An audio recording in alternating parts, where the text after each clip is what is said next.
Hey. Hey.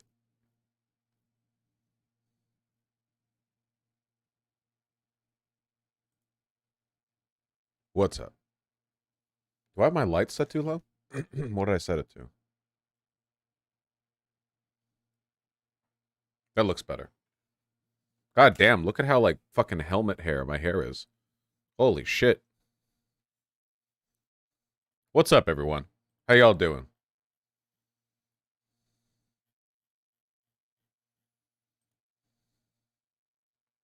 When do you plan to get a Tyler One head?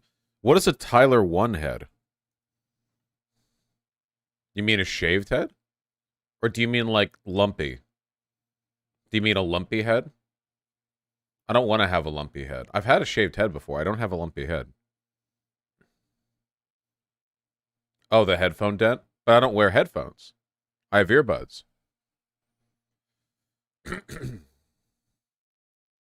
Pictures of your shaved head, they're out there. They're out there. Wake up, new anti-George Orwell thread just dropped. This is the same guy who made the thread about how I'm a pedophile. Dude, he's a fascist. He had fascists in the thread about me, and he was just like, they were all like palling around together, you know? He doesn't like George Orwell because George Orwell didn't like Stalin. That's it. Racist, anti-Semitic, homophobic, disgusting piece of trash. Damn, you'd think he would actually like Stalin, considering all that then.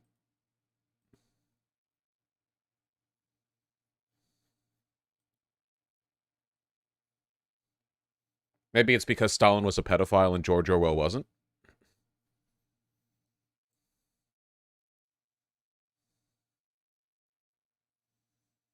Any reason you don't get wireless earbuds or headphones? I don't know why they'd need to be wireless if I'm just sitting at a computer. And as for headphones, it's because I had keloids in my earlobes for such a long time. I just got used to wearing earbuds. Also, I'm gonna be honest with you guys, okay? I'm gonna be honest with you guys. Are you ready for it? All right. The dumbass pieces of shit who say that, like, oh man, how are you even getting the audio quality through those earbuds? I have $200 headphones. You guys are cucks. You guys are corporate consumerist cucks, okay? You're like those people who will pay 10 times as much for a gold-plated audio cable when it has absolutely no impact whatsoever on the quality of the data that is delivered, all right? Modern earbuds sound pretty great, as long as you're not getting shitty earbuds, let's be fair. Modern earbuds sound way better than they did when earbuds were first a thing. That is definitely for sure. They sound pretty great, yeah.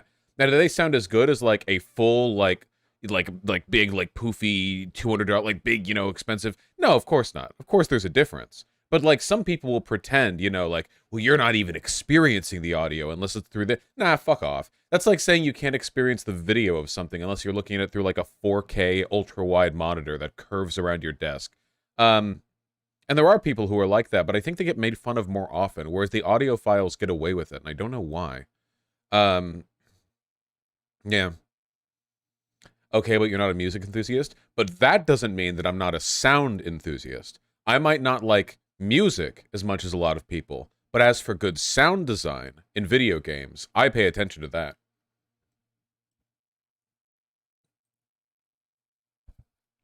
The best earbuds, as far as I'm concerned, are they're like these $8 Panasonic earbuds that have an offset on the little gel thing that goes in your ear. They are so good. They sound so good. Um, they're good. I know, Thomaso. It's on the list of things we have to get to. It's a long list. Hell yeah, Annie. My earbuds never last very long, though. I have to get new ones every, like, 6 months. I just buy them by the bulk. No, not the $8 ones. No, the $8 ones. Panasonic earbuds. These.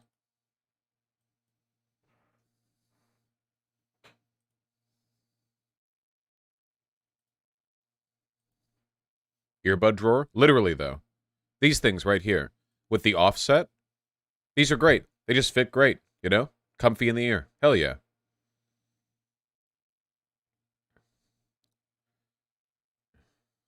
At least try out the $20 Sennheiser ones.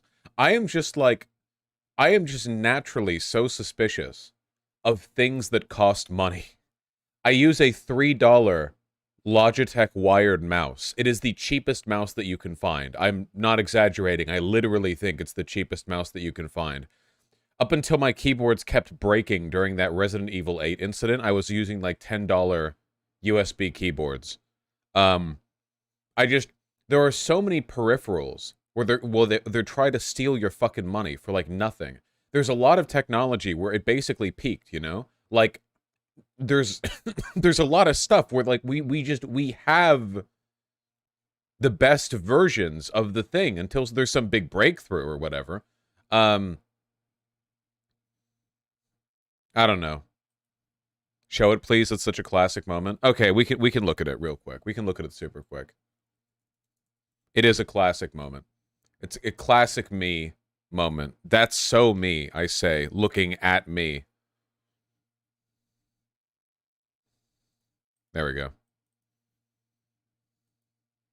Yeah, dude. Wait, my keyboard. Wait, no, my keyboard. Wait, real? Okay, hold on. Luckily, I came with a backup. Say goodbye, folks, to the shitty $10 wireless keyboard. And say hello to the shitty $10 wired keyboard. Wait, what? Oh no!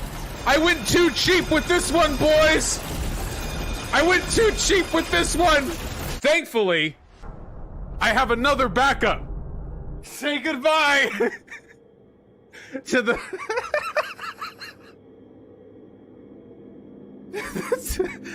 shitty $10 wired and wireless keyboards, and say hello to the $20 wireless keyboard.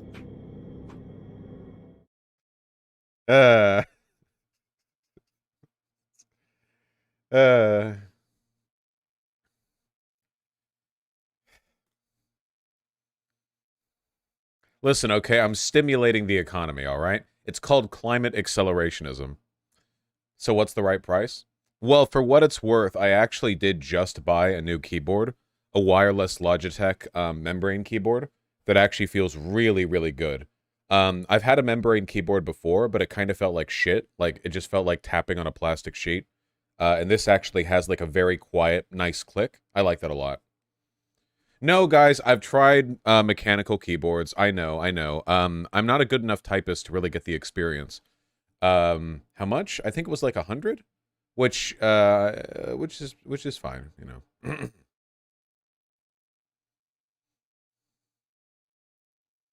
Any tips on debating black conservatives? Accuse them of being anti-white. I don't know.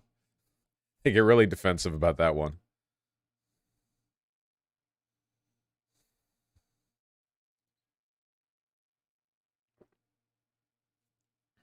Man, I had the best breakfast today.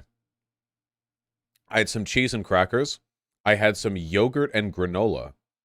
And I had a 5-hour energy. My sleep schedule is so fucking cooked, man. Holy shit.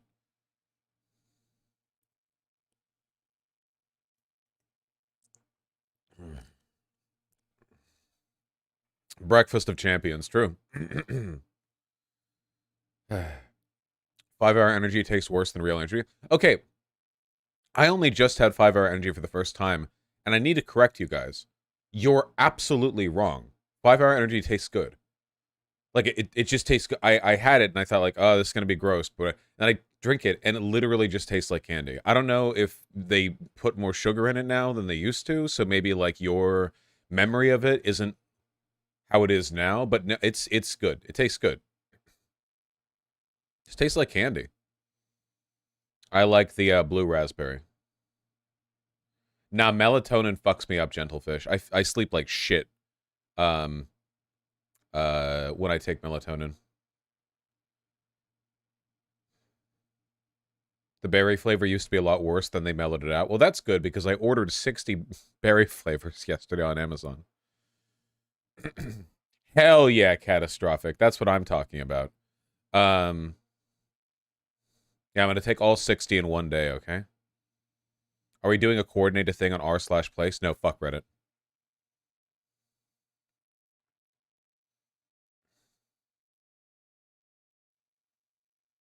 What's the most luxurious stuff you spend money on? I don't really spend money on stuff. Most of the excess money that I have goes towards supporting a network of friends, family, and family's friends that I have who need money more than I do. I probably spend more money on them altogether than I do on myself. When I go to the grocery store, I usually buy stuff in bulk or on sale. I haven't bought a gun in like a year. I use the same car that I had before I even started streaming. That's so dirty that there's like the windows are caked with dirt, because that's proletarian. Um, I don't really buy fancy clothing. I haven't bought a new pair of pants in years. I don't really spend money on that much, to be honest. Most of it like just goes towards people who need it more than I do. Um, and of course, like savings. Not even coffee. This is just the coffee Kroger cup things. I'm just like Marx, exactly. Um, what do I spend money on?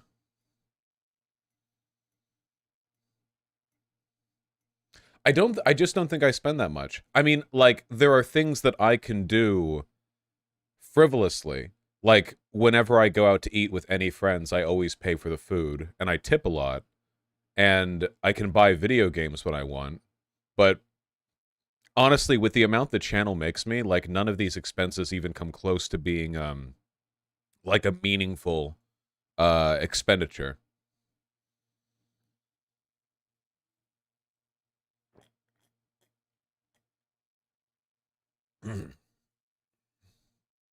Maybe I should find something to waste money on.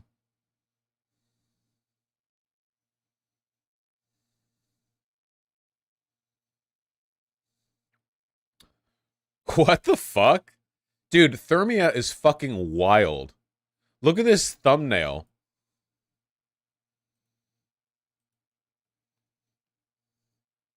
It's a Thermia bit on me talking about dating and people's looks or whatever. But in the thumb, there's a picture of me shirtless taking a a downward laying down angle that he edited into a Tinder profile frame.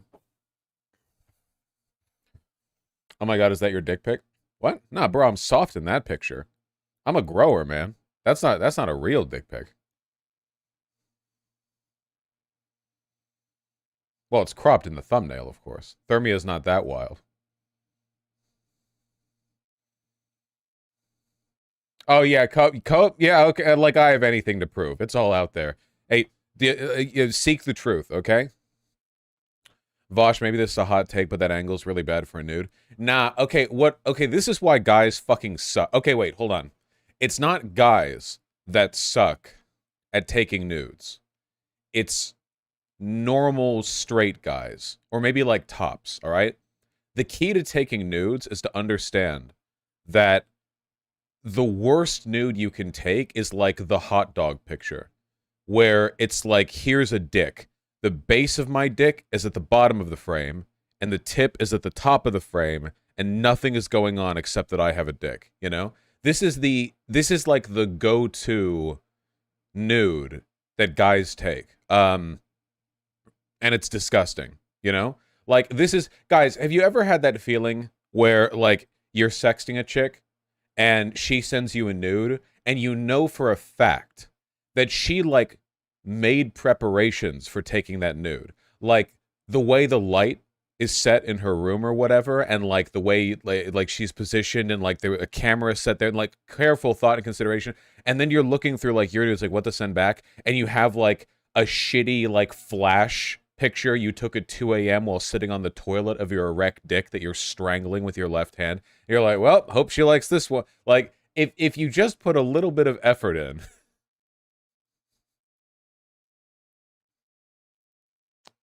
Gigabrain Strat Scalar. Whatever you say, Hunger Master. What about dick pics from trans women? Trans women take good dick pics. Well, not all of them, I'm sure, but generally speaking. It's a guy thing. It's not a dick thing. There's nothing wrong with having a dick. That doesn't keep you from taking good photos. It's a guy thing, you know? Um, it's tops too. They're disgusting. Bottoms just tend to take better pictures. It's just a presenting thing. I don't know.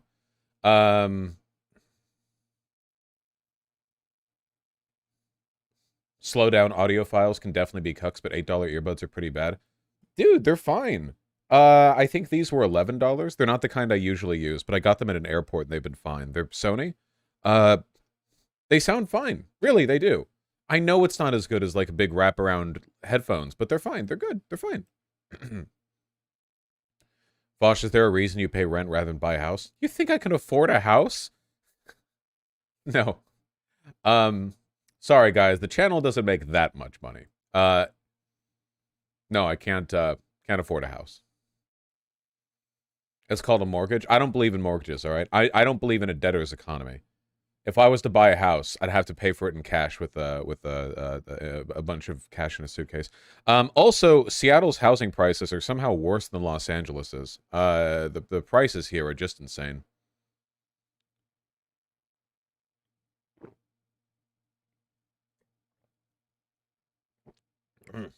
Not anymore, Keffels. Not since the Twitch incident.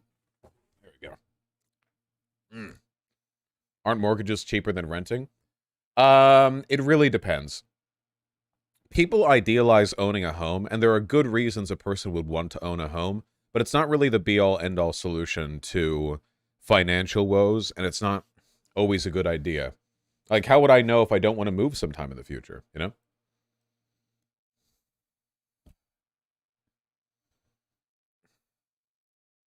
Why can Hassan get a home but Vosh can't? The biggest barrier to Hassan getting that house was not money.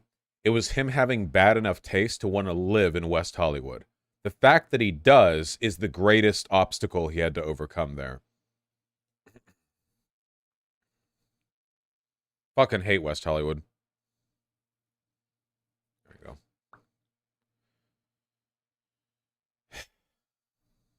Wait, he lives in the same area of LA you grew up in?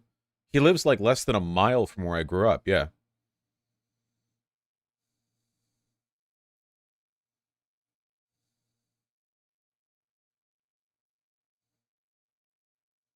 He lives by the Grove, yeah. I bet he goes the Grove every day. I bet he goes the Grove every day. I went to the Grove the last time I was in LA with my parents to see if I couldn't find some good clothing. And you know what? The Grove fucking sucks. Fuck the clothing at the Grove. Oh my god. There are a couple of places there that are like approximately affordable, but I went into one of these places and there was like a nice thin sweater that looked like it would have gone really nice over a shirt. Like if you're going for like the light sweater over button up or something. I thought, oh, that's a good item.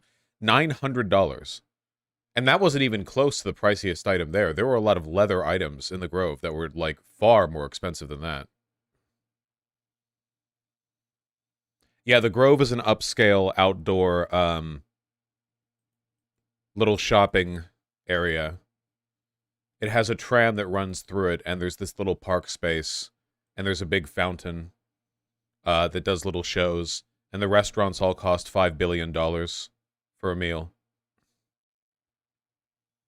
It's actually a cool place to walk around, you know. It's just, you know, insanely expensive. It looks nice anyway? Oh, sure, it looks nice, yeah. Here's one of the trams. The trams are very cute. They just, like, toot-toot around at, like, 3 miles an hour, and they have a little ding-ding to get people out of the way. I love the green and gold. It looks really nice. But you can tell this place is for wealthy people just looking at this. I mean, there's the Coach building right there, and this giant, like Italian manor-looking fucking building face.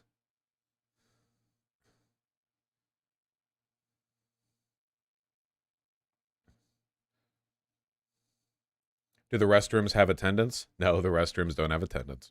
They do have a nice cupcake place, though, for like $10.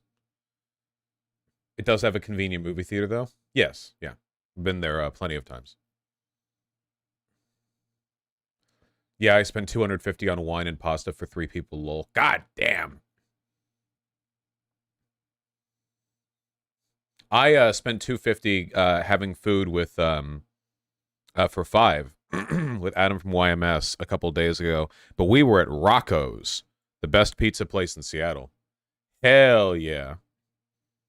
$20 cocktails though. Jesus Christ. Their pizzas are so fucking good.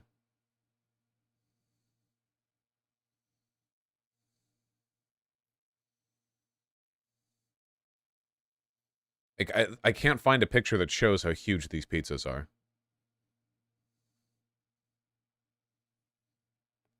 It's like $50 for one, but it's so large that it's like fine. Oh, here we go. It's like the pizza equivalent of the white girl on the couch with the 5 black guys behind her. 250 for food is fucking crazy. If you're going out with like a group of people and just one person is paying, it's pretty easy to hit 250.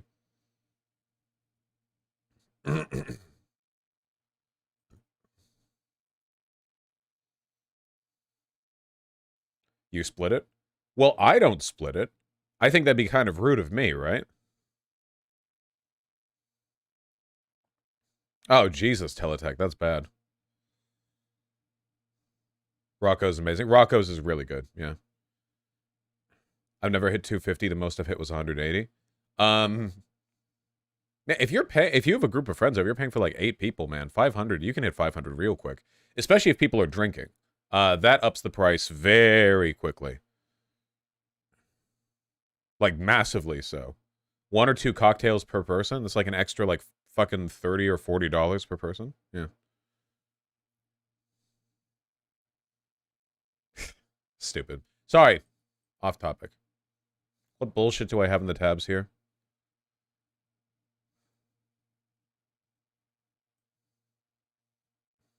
Oh, yeah. I should have shown this yesterday, but this is another reason why if you're going to consume One Piece, it has to be in manga form and not anime form. Okay? There are over 1,000 One Piece episodes, so it's been a long time since they started doing the show. And at one point, they went back and redid the earlier episodes in the new style, and this is what it looks like, okay?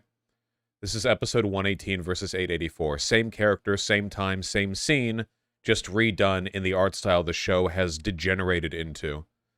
Notice how over here in the beginning, there's so much character and personality to the way she's drawn.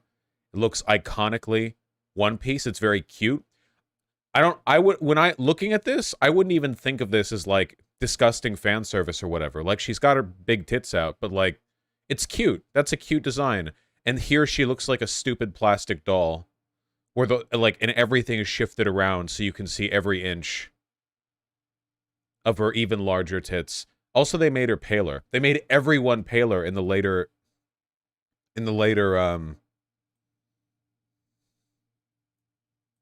yeah, look at her arms. Jesus Christ.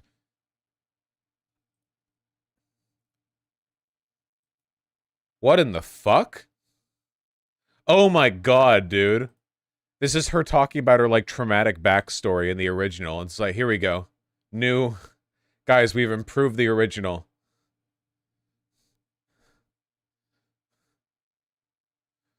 We've improved the original show, alright? We've gone back.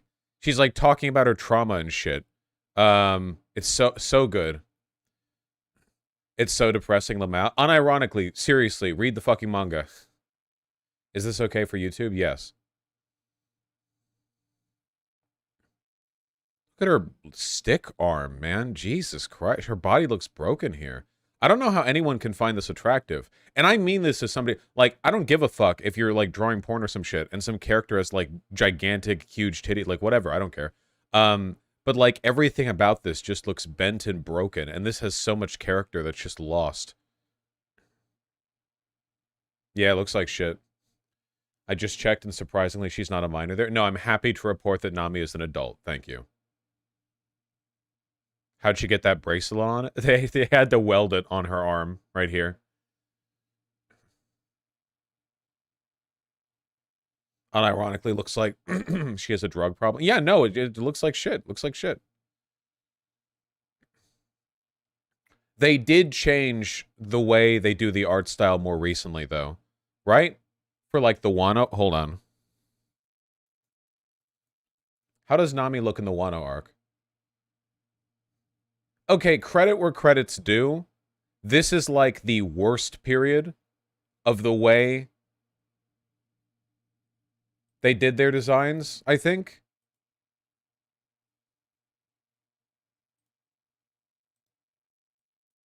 This is episode 1009.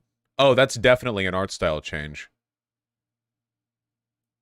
That's Nami, same character. Okay, well that looks a lot better. I mean, it's not a full body shot.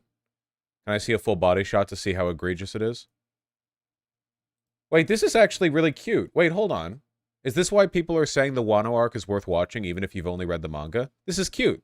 This looks like One Piece. That looks nice.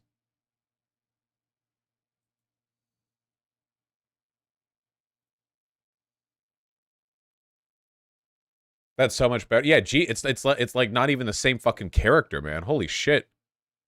Because her hair grew longer.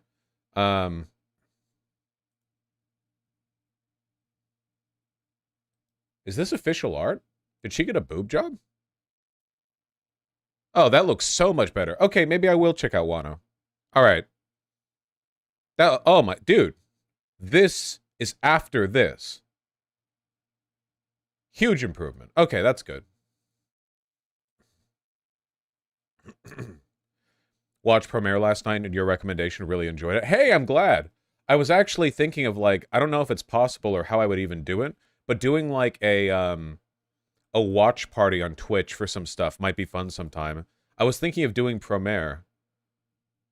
Because that'd be pretty exciting. I don't know how to do it though. I'd have to like look it up.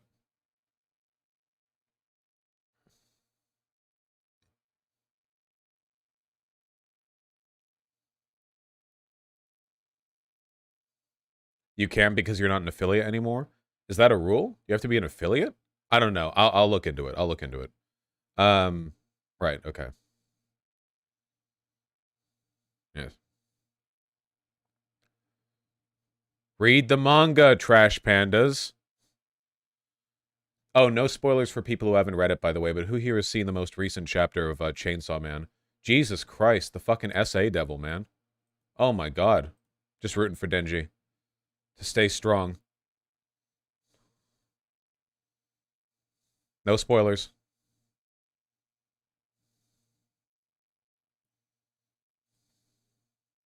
Shut the fuck up, Thana. Jesus. Wait, there's a continuation? Wait, you don't know about Chainsaw Man Part 2? This motherfucker doesn't even know about Chainsaw Man Part 2. They finished Chainsaw Man Part 1. Denji has a little snack, and they're like, I guess the shield... No, the second manga part's been doing for like a year now. There's been a time skip. There's a whole thing. I need to read more Holokira. Have you been watching Jujutsu Kaisen? No, I need to, though. I saw the first season. Denji is simp, right? I will not tolerate Denji slander in this chat. Okay? That's true, Keffels. No Denji slander, all right? Denji is a good boy, and he's trying his best. Can you update your My Anime list? I have my media takes document now. I'm sticking with that.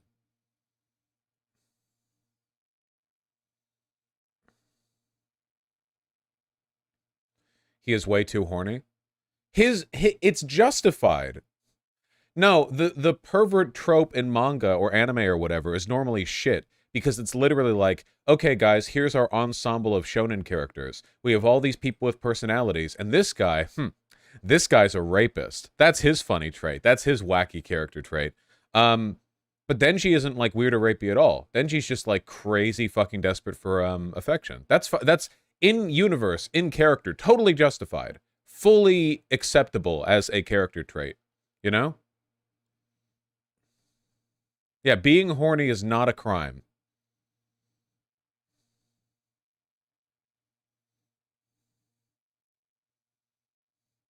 I have not seen season 3 of Demon Slayer, no. I want to, though. There are lots of people that could fit on that list, Keffels. Like Master Roshi. Master Roshi's a fucking rapist, man. He's super creepy. Yeah, Demon Slayer is pretty great. I did hate Nezuko's like, wait, I don't spoil Nezuko's form thing. I don't know, spoil or whatever. I did hate that though. Don't hate on Nezuko. I'm not hating on Nezuko. I'm hating on the mangaka. Okay. As I am right to do. Thank you. You should always hate on mangaka.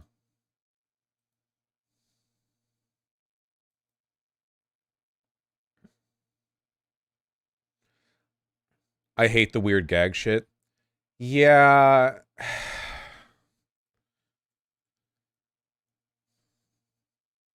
I don't think there's anything like sexual about Nezuko's design, but understanding the general state of anime and the culture and the fact that one of the main characters is like constantly trying to like fucking marry her or whatever, the fact that like one like the main one of the main things people know about Demon Slayer is that the main character carries a tiny like 12-year-old girl that's permanently gagged in their backpack is definitely like it's definitely one of those things where if I was in the planning stage of an anime or a manga or whatever and I was thinking, okay, let me sum up the basic gist of what's going on here. And I said that, and that was what I described. I would go back to the drawing board. I would think maybe there's like another way to get these themes across, you know? But and then like the new form she has kind of reaffirms, I think, the weirdness there, in my opinion. But you know.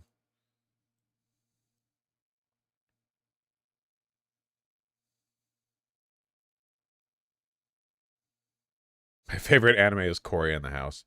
We're never getting out of this. What does it look like? That would be spoilers. Are we going to see the form for context? Well, that would be. I'm saying no spoiler. Like people haven't gotten that far. Not all of them, at least. Um, I thought they were all the same age. No, she's younger. Maybe this is why people like FMAB so much, because from what I've heard, there isn't some really weird creepo shit. Yeah, it is. FMAB is one of the rare distinguished anime to be entered into the grand hall of not rapey, which is great. That's really good. That's so good. There are some good action anime that fit in that category. It's just not as many of them as there should be. Jujutsu Kaisen is good. Yeah, Jujutsu Kaisen, Mob Psycho 100, Full Metal Alchemist Brotherhood, OPM. Sorry, I can't count OPM. Tatsumaki and Fubuki and the female characters in OPM in general are any rapey shit with Attack on Titan. Attack on Titan's good. Whatever problems Attack on Titan has, gender politics definitely aren't one of them, at least not compared to the general state of the industry. Trying to think. Berserk? Not so much for problematic, but if you're trying to stay away from rapey shit, Berserk is not the best thing to look at. I have not read Tokyo Ghoul. Did the mangaka for Jujutsu Kaisen said he avoids drawing women over sexualized because of his mom? Yes, yes. Dorohedoro? Dorohedoro has a lot of cheesecake shots, but I think they're good in large part because Dorohedoro is written by a woman, which means that even when women are like have their tits out, basically, it's not the context is very different. Yeah, exactly. Dorohedoro is horny, not rapey. Big difference. Big difference. Huge difference. In the manga, there's like so many nude shots, dude. Oh, Hunter. I think Hunter x Hunter isn't rapey. The only thing that I could count really in that would be Hisoka, but Hisoka isn't like it's not like Master Roshi or whatever, where it's like, oh, haha, here's a pervert, horny rapist character. Hisoka is acknowledged in universe to not be a great person. I don't know if any of you missed that, but that's part of the development of that character is that he's a bad person, you know? So, yeah. I haven't seen Hell's Paradise. And Gon being an escort lol. Oh shit, that was really weird. Yeah, that's true. There's a part in Hunter x Hunter where Gon, who's like a 12-year-old boy that could level a skyscraper by punching it. Um, where there's like a creepy, like neat incel girl. Let me see if I can find here. Wait, hold on. If I just Google Hunter incel girl, do you think that would like? Do you think that would? Wait, I should Hunter X Hunter. Do you think that'd bring her up? I'm not seeing her.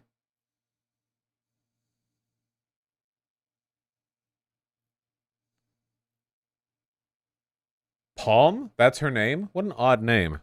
I haven't rewatched the anime in a while. Yeah, here we go.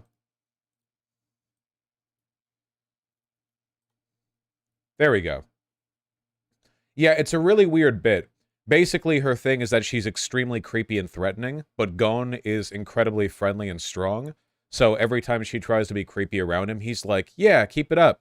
And this makes her endear herself to him. So they end up going on a date, but the date primarily consists of Gon trying to like explain how to be happy like as a person, or like she'll be like, you know, Re, the sunlight, it burns my skin. Ice cream is for losers, Re. And he'll be like, actually, ice cream is tasty. And then at the end, he explains to her that she needs to get a life and a husband or something, and then leaves. Doesn't he ditch her at the end? He does, doesn't it? Or he does. At the end, he's like, sorry, I have to like fight. I have to like go destroy a planet by punching it or something. Goodbye. And then he leaves her at a park. I guess in retrospect, I don't think that scene was that weird. There wasn't anything even remotely sexual there. It was mostly just the comedy of her being a freak and him being super positive. I don't think. Yeah, I guess it's weird, but like, yeah, I don't think it's like rapey or whatever. Gon's a good character.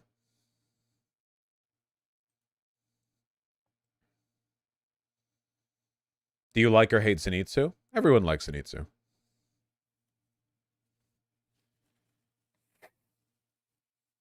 Oh, I don't remember that in Arco Soy. What about Hisoka? Hisoka's weird. Golden Kamuy would fall into good without being rapey.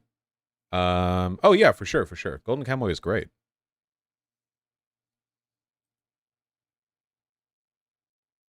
Hold on. Golden Kamuy is great because it's actually the most homosexual, it's actually the most homosexual manga slash anime ever created. It's difficult to describe how much this happens without like going through a list of every time, but it takes place during the Russian-Japanese War, the first one, and the main characters are like a motley crew of Japanese people, or like indigenous people to the northern Japanese islands, and Russians and so on. And most of them are burly men, and every conceivable excuse is taken for them all to get naked and hang out together. Wrestling, bathhouses, going into hot saunas, ice fishing, every possible excuse. And they're all drawn fully like Baras, with like the chest hair and the beards and everything. And I think recently in an interview, the mangaka was asked, like, so what's up with this? And he was like, I'm not gay and I only draw them naked when absolutely necessary, which is a fucking lie. Like, which is such a bald-faced lie. It's an inconceivable lie. It's like, so yeah, I don't know what's going on there, but he's very funny. Incredibly funny. It ain't gay to bathe with your bros, though. If you Google Golden Kamuy bathhouse right now and just look at the Google image search results, you will understand how committed the mangaka is to.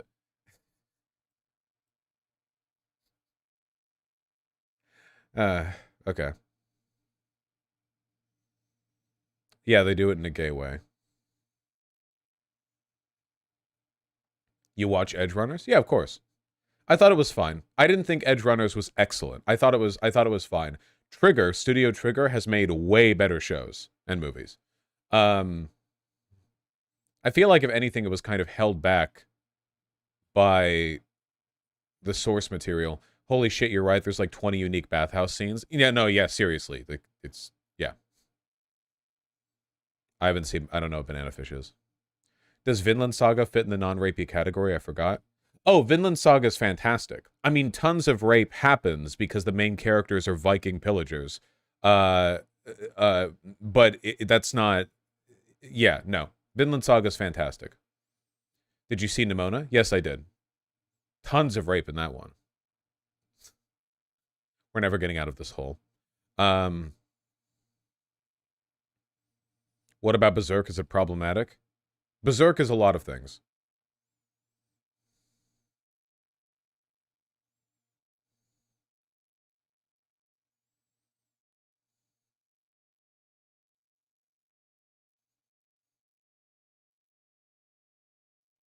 I've watched Arcane. Okay. I hate how every anime just makes it so girls sexually assaulting each other is norm and acceptable. Okay. In fairness, all right? If I remember high school correctly, they do that. That's not just anime and manga. That's society broadly, okay?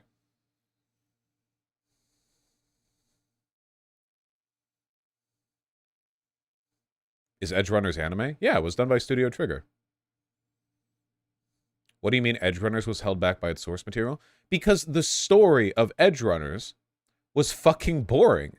Um, it looked like it was going to be so energetic and engaging, but like you know exactly what's going to happen from the moment it goes. The whole first episode is everyone screaming, "Hey, be careful with these augments. They will make you go crazy. Be careful, they'll make you go crazy. Watch out for the augments." And then the main guy gets an augment and everyone's like, hope you don't go crazy in 10 episodes. And then like everything that happens from there is like oh, people like die or like things get worse. Okay. Oh wow, his mental health is deteriorating. It's not just that it's not surprising, it's that there was nothing there. Like I didn't like have much of an emotional experience watching it all play out because it felt like it felt like the fucking scene from the guy opening up the bag with the dead bird inside. It was like, oh well, I don't know what I expected. Like, oh man, you're having mental health consequences to your continued and increasing use of augmentations. Well, okay. I mean, you were directly warned by everyone. Not to say it's bad. Just I feel like it's because they were kind of locked into the narrative of Edge Runners. Opinion on Claymore? Claymore sucks. That's fair. I attributed it to a drug addiction metaphor. Yeah, it is. But like, okay, imagine if there was a show, like a 10-episode show that was about drug addiction, and the first episode was 20 people telling the main character, hey, don't do crack, you'll get addicted. And then at the end of the first episode, a bunch of crack dealers meet up with the main character and they're like, haha, enjoy this crack. And the main character's like, nothing can go wrong. Ha! And like popcorn just consumes a big rock of crack. And then like over the next 9 episodes, I'm supposed to take seriously this like slow decay of theirs to grow addicted. And like his girlfriend's like, you're getting addicted to the crack. And he's like, no, I'm not, babe. And this is like drama? What the fuck am I? What's... Oh, really? That's, look, maybe this is realistic in the sense that people lie to themselves about addiction, but like, damn, from a dramatic standpoint, it's pretty straightforward.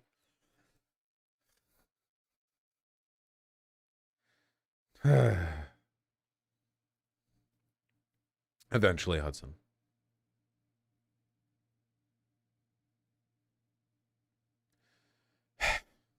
David was basically obligated to chrome up due to the system, though. Now, I think that's bullshit. That's one of the things that bothers me. David never even made an effort at doing anything other than the obvious thing, which is, oh, wow, be an edge runner or whatever, you know? He functionally had the ability to stop time, you know? I feel like he could have very easily gone off the grid or to any other city in the country, stopped Zaworldoed in the middle of like a financial district, stole an ungodly amount of money or tech, went off to a fence once, and then spent the rest of his life like getting his dick sucked while looking out from a high-rise apartment, you know? I guess like a part of this is like a narrative limit or whatever, but when you're that strong from that like early on, you can do anything. You know what I mean?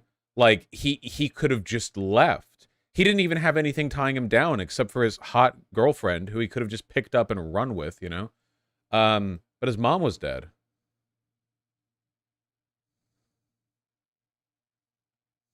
I guess I would have just I would have liked to have seen him like made any effort to break out of the obvious systems that he was falling into.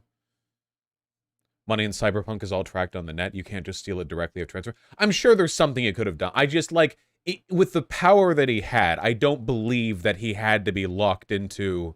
Like, the cycle of crime that people fall into in the real world is kind of contingent on them not being able to Zawoldo, all right? If MS-13 or the Crips or the Bloods or whoever the fuck else could Zawoldo, then we would have a totally different dynamic when it comes to crime and gang development in this country, you know?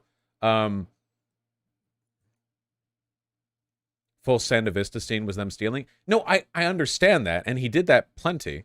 His power level's not that high. He could stop time. What do you mean it's not that high? He could stop time. If you could stop time for like 5 seconds once or twice in your life, if you planned it out right, that you could be made. No accountability for that length of time, like that could easily be enough to like set you forever if you planned it out properly. It would take out all of his energy and he would die. He'd used the ability hundreds of times. The Corpos had the same tech? No, they didn't. They couldn't. No. The average guy that they fought could not Zawoldo, not even remotely so. Multiple times they spell out David had no dream. Yeah, but then how am I supposed to take it seriously that all the bad things happen to him when he has no imagination, dream, or ambition outside of listening to the people around him? And they also don't seem to have any ambitions outside of, what if we did the stereotype of, like, we have the augmentation, so let's, like, fucking do mercenary gang skirmishes in Edge City. But they can't leave Edge City because that's the setting of the video game. So they can't do anything narratively that pulls too far from the experience of playing the game.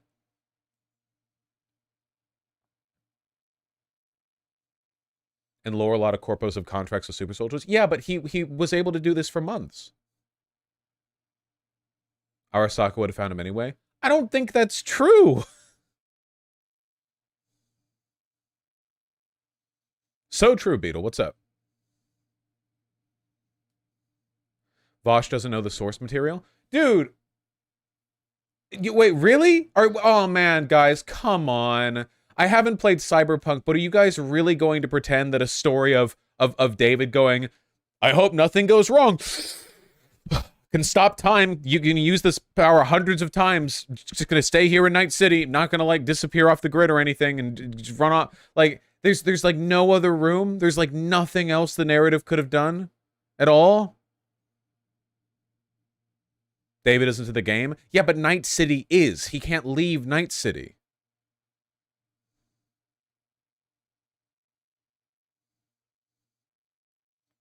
Yeah, the time-stopping crack pipe, exactly. You're not wrong about your criticism to edge runners, but it's true that David's power level is like mid-high at best. Yeah, but it's not the power level, it's the time-stopping thing. His reflexes allowed him to move far faster than anyone else. The only time he met somebody who could move fast, there were like 2 times he met somebody with a comparable level of speed. In every other instance, he was functionally capable of stopping time. He could have done a lot of stuff, right? I mean, I don't know, man.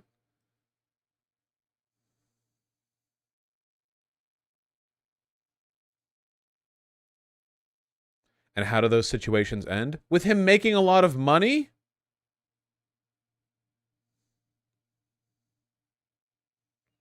This is a good take, don't worry. Yeah, oh man, I'm not playing the Cyberpunk game to fucking reaffirm the validity of my argument here.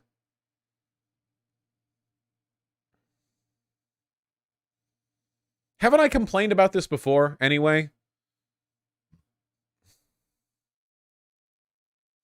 It's also important to understand that as far as I'm concerned, in like cyberpunk media, you do detract a little bit from the point of cyberpunk as both an aesthetic and a narrative criticism of capitalism, when like the point of cyberpunk is that it's really cool, you know? Like, yeah, it's cyberpunk. Also, you can have superpowers with chips in your... No, like, that's not it. Cyberpunk, we know what the future looks like. The future looks like all of Hollywood and media being replaced by AI and everyone working 6 gig jobs. The future is having a phone that rules your life because your jobs are managed through app systems where customers give you ratings and none of them have enough money to tip you fairly for your work.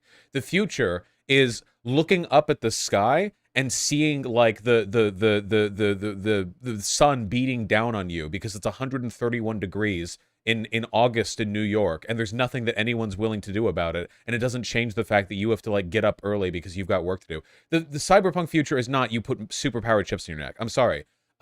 We used to get this better, but again, Cyberpunk is a video game, and video games have to be cool and feel fun to play. So of course you're going to have sick powers or whatever. But like, we see how things are actually playing out in the real world, and it just disconnects me when it's like, oh man, the Cyberpunk future, it's so grim, it's so dark and dystopian. People are poor, but also like you can go and augment your whole body to shoot rockets out. Oh, then you're not poor. No.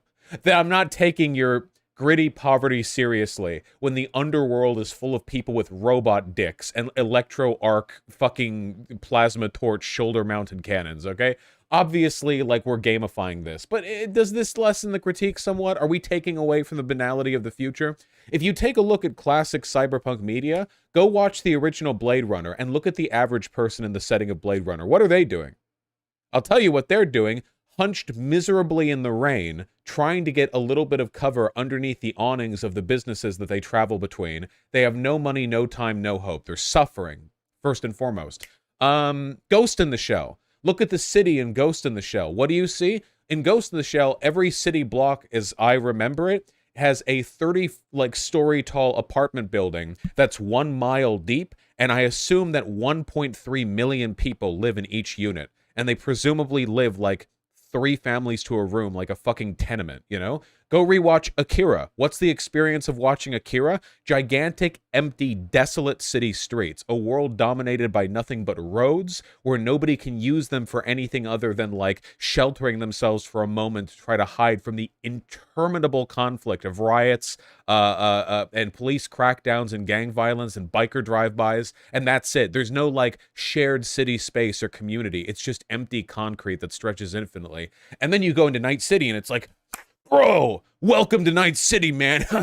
Here's our poverty den. Right next to it, there's where the hookah is. Right there, that's where the fucking electro torch cock implant is. Yeah, let's go. You want to be a little criminal? Oh, you were a corpo and then you fell out with your old company? Well, you are exactly 3 minutes away from gaining superpowers, boy. Just follow these story missions. Oh, you're poor? Well, all you need to do is shoot one guy and instantly you're entered. Like, it's the gamification and the power fantasy take away from what I would consider to be the underlying emotional beats and economic critique of cyberpunk as a genre. Does that mean that cyberpunk is a bad game? No. Well, maybe on release. Apparently a lot of people, Jenny on Twitter liked it and she was tweeting about it, so maybe it's good. I don't know. I'm not saying it's a bad game at all. And I like Edge Runners. I'm just saying, you know, I just, you get what I'm talking about, right? It's like the power fantasy stuff just doesn't...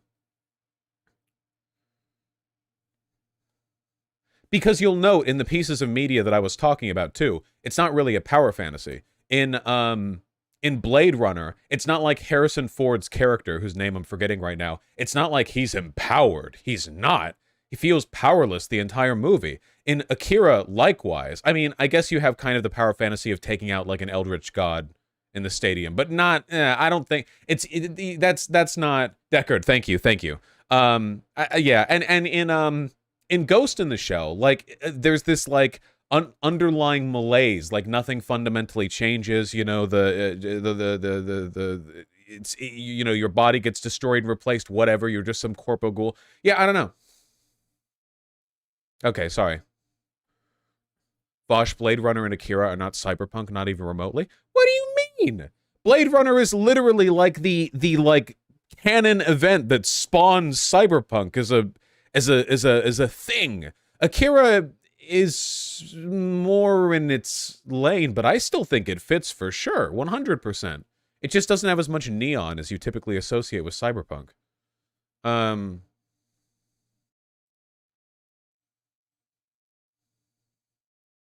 That was Neuromancer? Okay, sorry, it was Neuromancer. You know what I mean. When people think cyberpunk, if you trace back the lines of, like, it's like how when you take a look at the modern Western animation boom, people attribute it to Adventure Time, but it's actually from Flapjack. Okay, fine, Neuromancer, sure. But people think Adventure Time.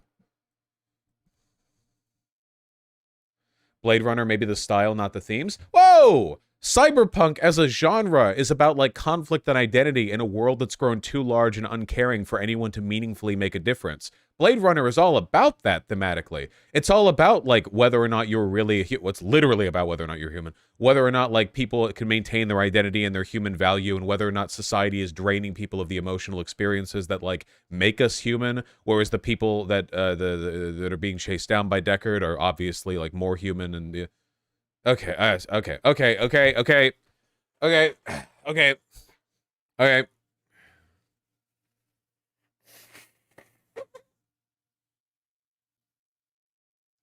I've never watched Blade Runner. Should I watch the original or the new one? Watch both. They're very different. I think the new Blade Runner is better than the original, but the original is so influential that it might be good to watch just so you can go, oh, that's what everyone's referencing all the time, you know?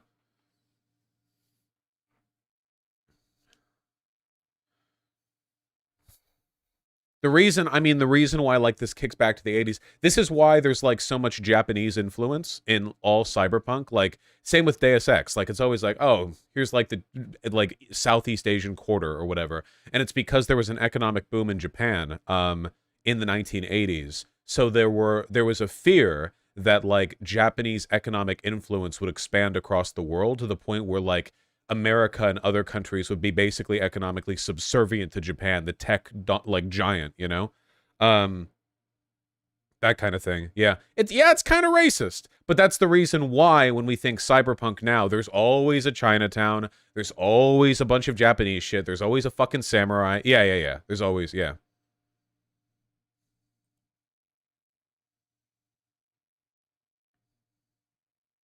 Tears in the Rain. Vosh, thoughts? Please react to one of the most famous movie speeches ever? What do you mean?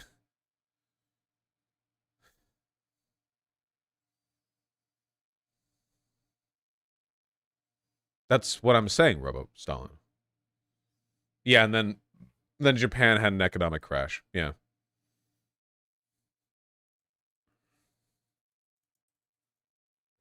It's the same reason why The Matrix has this. Remember how like the first Matrix movie was kind of doing its own thing, and then in the second and third one they were like, ah yes, to understand Matrix you must go seek ancient wisdom from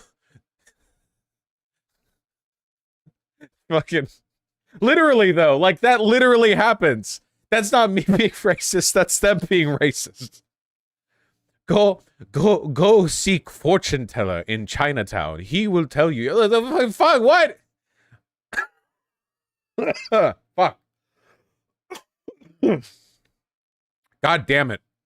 We have to do actual politics, okay? The first Matrix had the Oracle too, though. Yeah, but that wasn't... Was that in Chinatown? She was black. Well, you can be black in Chinatown. But was that in Chinatown? I thought that was under a subway station. Or behind one. Or am I mixing up the movies? What was connected to the subway station?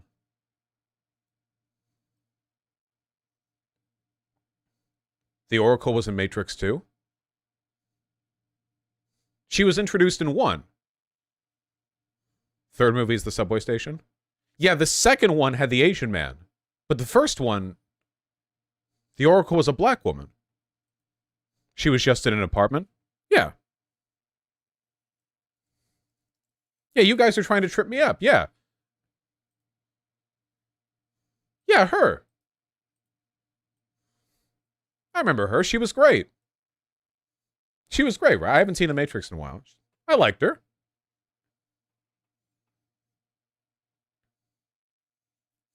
Spoon lady? She didn't say the line with the spoon. The "there is no spoon" line was from that bald kid.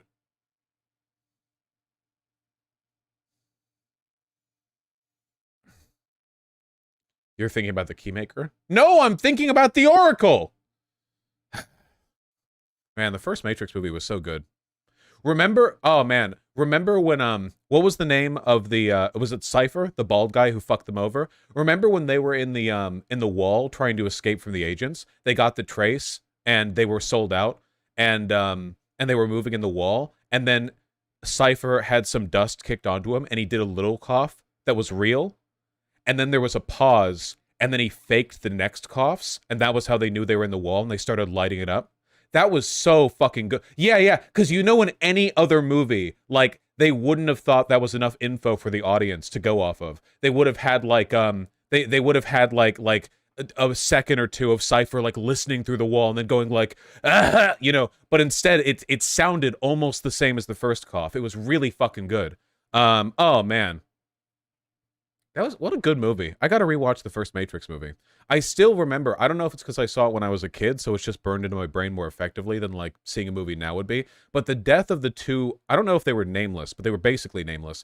Do you remember? It was when, they were at the top floor of the building, and they opened up the way out, and it was bricked, the way was bricked out, because they changed the Matrix, and they realized they were completely fucked, so they just spun around with, like, machine guns and just fucking died. It was so fucking good, man. Such a good movie. Chat, are we on a side topic again? Mouse, that's it. Mouse. Oh yeah, it was one of them with the auto shotguns. That's right, that's right.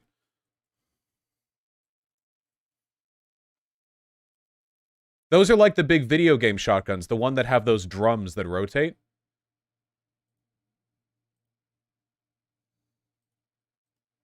Fuck yeah, dude. Absolutely.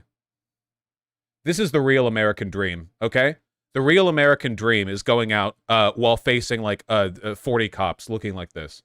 That's what every American aspires to be. Especially for a guy called Mouse. They were like, yeah, this guy's like, he's called Mouse. He's like a feeble, he's weak, he's small, he's got like a little voice. And he goes out like this. Hell yeah.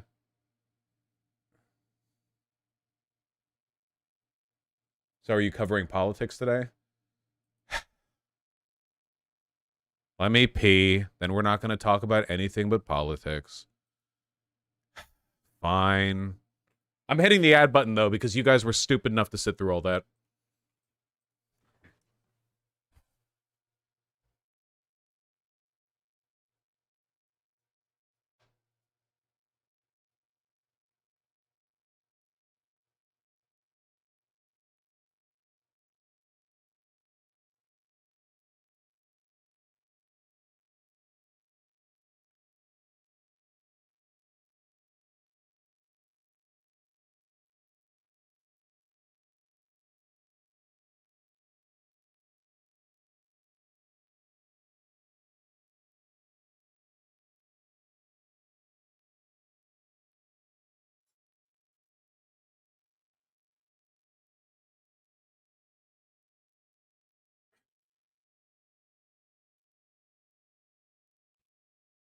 Back to losing weight again.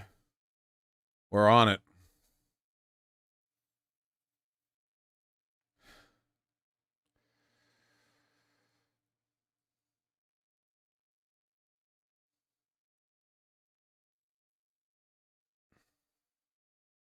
Nice try, BR but we're going on. We're moving on.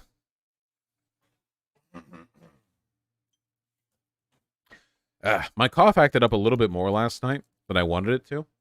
Oh. Hopefully it stops soon. Okay.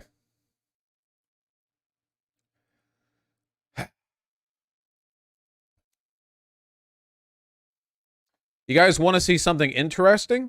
What's the first thing that comes to your mind when you think of the state named Connecticut? For me, nothing. I have no associations with this state. I don't think about it. There are two states, New York and California, and there's some fuss in the middle. I don't know. Well, now I have something to associate with the state. Look at this. This is insane. Hundreds of state troopers may have falsified thousands of traffic tickets, audit finds. Connecticut State Police troopers may have falsified thousands of traffic tickets. The WFSB reports a recent audit and found nearly 26,000 fake tickets. Lamau, nothing new? No, but that's a lot. Especially if the audit is for a group of potentially hundreds. So what? All of them are falsifying hundreds of tickets potentially? Probably some of them are doing worse. Like some of them have done thousands over their career. What does this mean? What is this? Well, if you wait a little bit, we can read more in the article. That's pretty bad. According to an internal investigation, troopers falsified tickets for their own personal benefit, as those who appear productive are often eligible for federally funded overtime, and lawmakers are now demanding answers. Oh, really? Governor Ned Lamont said those who intentionally wrote bogus tickets should be let go, including management. That's a good take. I have a better one. They should be arrested. What about that one? Writing false tickets for your benefit is stealing money from other people. Tens, hundreds of thousands of dollars. Should they be let go? Certainly, to a prison cell. The audit also reportedly found that troopers not only falsified thousands of tickets, but also more than 32,000 were inaccurate. According to Barone, this has raised concerns about skewing racial profiling data. If you've ever argued with a racist, you notice, we saw this with Actual Justice Warrior on the Timcast, they really like using terms like arrests, accusations, charges, suspicions, stuff like that, when it comes to racial crime disparities, because as it turns out, while there is absolutely a conviction rate gap between white and black people in America, if you look at the accusation gap, it goes way higher. And that's because it turns out cops can just make shit up whenever they want to. If you can believe such a thing, you know? This ultra-powerful separate caste of Americans that have basically unlimited political power to falsify information and are completely absolved of responsibility for their actions. Now, the investigation for this is ongoing. However, the audit's finding this many, you know? Oh, it says right here, some of the troopers may face criminal charges. Well, wouldn't that be nice? Vosh, how do they get away with that many, but it wasn't investigated until now? Because usually the people who investigate the police are the police. Internal investigations tend to be done by people within the police department. That's why oftentimes the only way we can get any kind of insight into how bad a department is, is a federal investigation. Do you guys remember the expose that the Justice Department did on Ferguson's police department after like the BLM thing really started to kick off? Because internally, it's literally like, hey, Jeff from Internal Investigations, the person who I work with and play golf with, how are we doing? Have we been racist lately? And he's like, nah, not really. And they just move on out. Now, the federal government, full of plenty of racists, sure, but there's not as much of a conflict of interest there. Now, who's handling... See, this is an internal investigation, but who's doing it? I bet you that this is something that's been known widely within the department for years now, decades now, by many people. And the only reason this is coming out now is because somebody who wasn't going to be intimidated into staying silent finally found out about it. Yeah, the blue wall of silence, exactly. Stuff like this happens pretty often, but this is an especially egregious example. 26,000 fake tickets, 32,000 were inaccurate, and the investigation isn't even finished.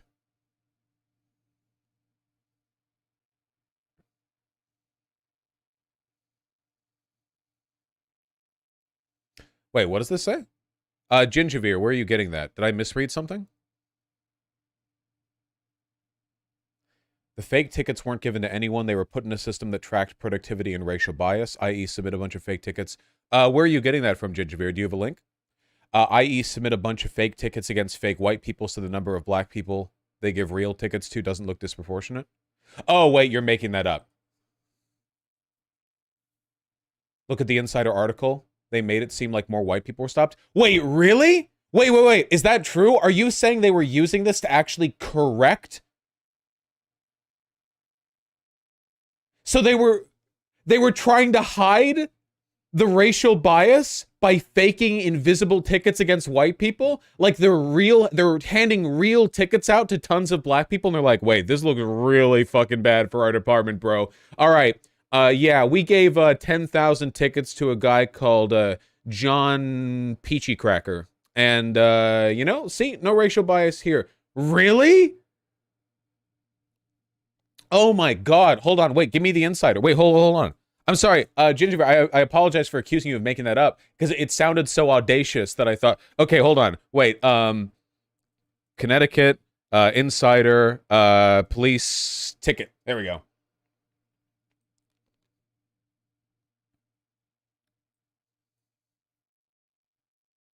One trooper single-handedly logged 1,350 fake tickets between 2014 and 2017. The audit revealed last month revealed, Vosh, holy shit. God damn. The figures skewed racial profiling data to appear like more white people were being stopped. It's real! I thought it was fake because it was so bad sounding. But you should never do that. If you hear a bad thing about a cop, it's probably true. It doesn't matter how audacious it sounded. A Connecticut cop assassinated Archduke Ferdinand, started World War I. Sure, I believe it. I believe it fully. This cop, age 27, was an Auschwitz guard. Was he? Oh, yeah, probably. Right, yeah, probably. Sure. Always believe bad things about cops. That's true. Always, every time. Doesn't matter if it's obviously fake. Jesus Christ, 26 over a 5-year period.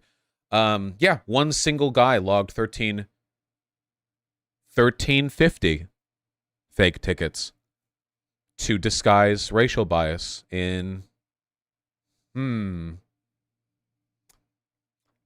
believe in numerology, do you? I'm massaging my brain wrinkles. I'm calculating. The fabric of reality warps. The truth in numbers. As a result, police skewed racial profiling methods, making it appear that more white people had been stopped than was the reality, it said. The audit stressed that it did not examine potential motivations for this. Really? Well, that's curious. Connecticut's Alvin W. Penn Act requires officers to note the perceived racial identity of all subjects at a traffic stop as part of an effort to reduce racial profiling. In total, the audit found 387 troopers and constables logged a statistically significant number of traffic stops that couldn't be substantiated in at least 1 year of the audit. Yeah, so it really was just a couple hundred troopers that collectively did this with like tens of thousands. The total number of false records could ultimately be as high as 58,000, the researchers said. It's unclear if the fake tickets were deliberately falsified or the result of human error. Oh yeah, dude, just more than 100 false records per trooper on average. One guy racking up over 1,000. It's got some fat sausage fingers.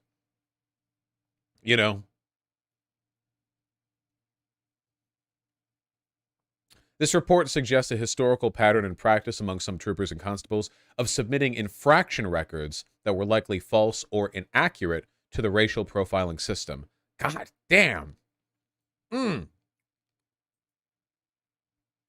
They accessed performance-related perks like better vehicles, nicer working locations, and other benefits of positive valuations. That's great. I love that.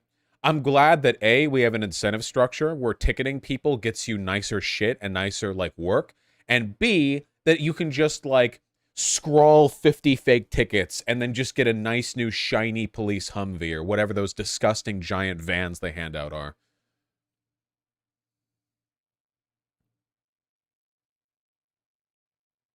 All of these people should be arrested. Connecticut State Police said in a press release, oh, show me the press release. Oh, please. Pretty long press release for a cop, considering they're illiterate. In August of 2018, the CSP identified the falsification of some traffic stop data. They initiated internal affairs investigations into 4 troopers suspected of producing the fake data. Pursuant to these investigations, 2 of the 4 troopers involved separated from the state police in November of 2018. And then, oops, it turns out that every single cop here was doing this. No, really. Let's see.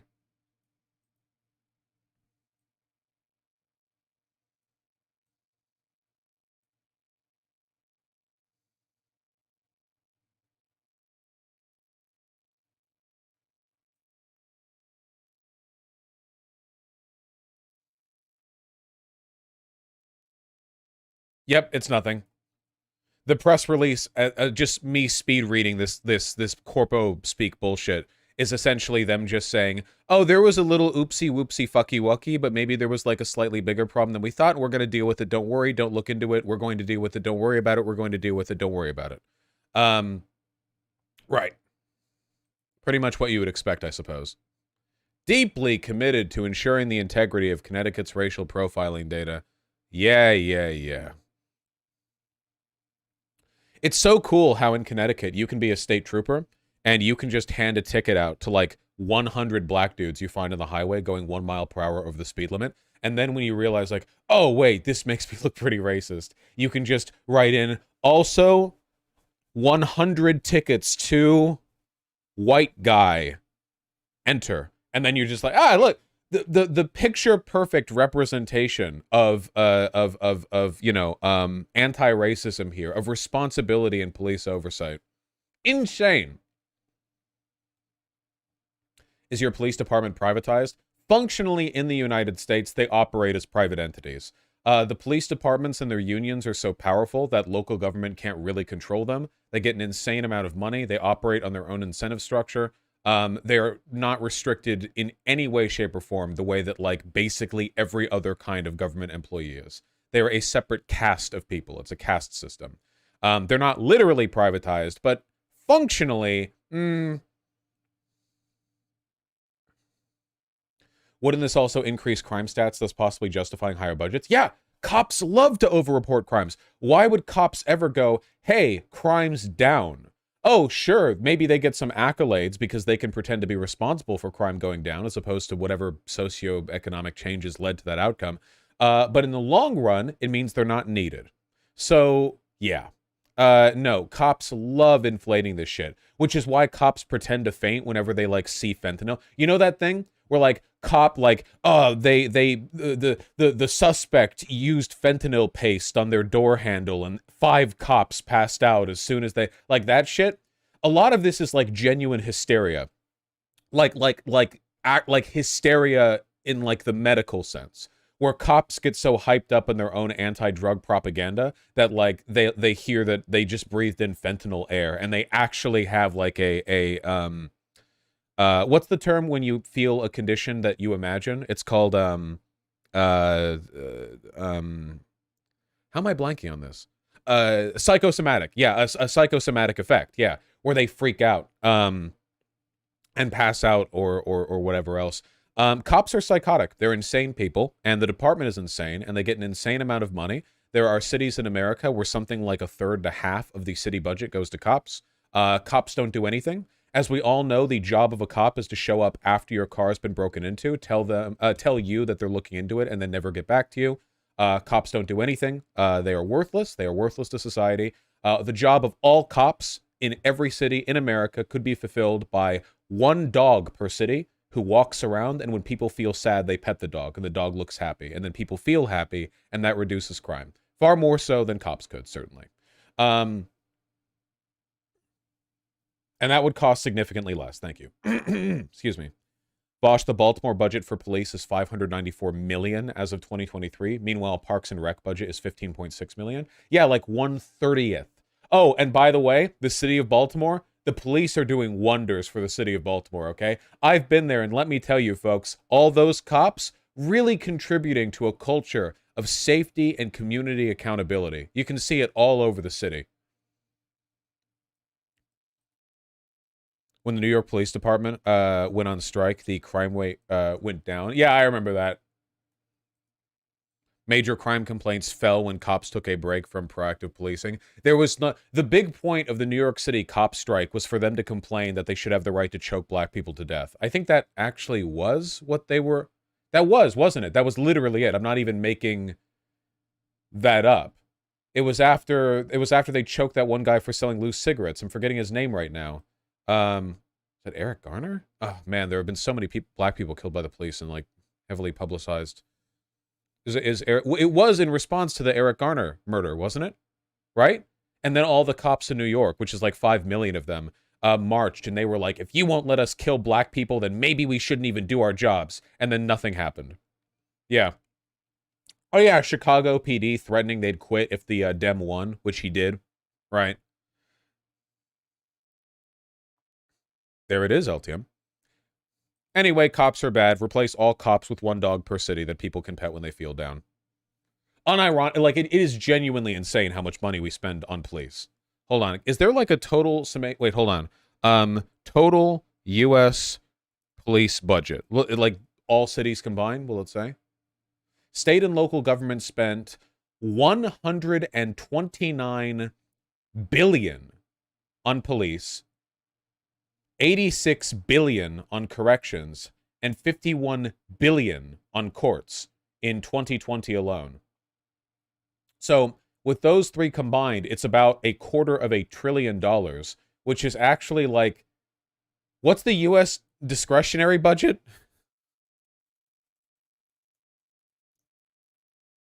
1.7 trillion. So combined across the entire United States, the discretionary budget of the federal government is approximately 6 times the total amount we spend on cops and criminal enforcement across the country. Knowing how much money our government has to spend, that is preposterous. Absolutely preposterous. I just remember LA, man. LA police budget. For 2022 to 2023, the budget was 12 billion. Billion! What's the parks budget for LA? LA parks budget. $5? I've been to LA. I grew up on their parks. I'm gonna say it's $5. Let's see. Let's see.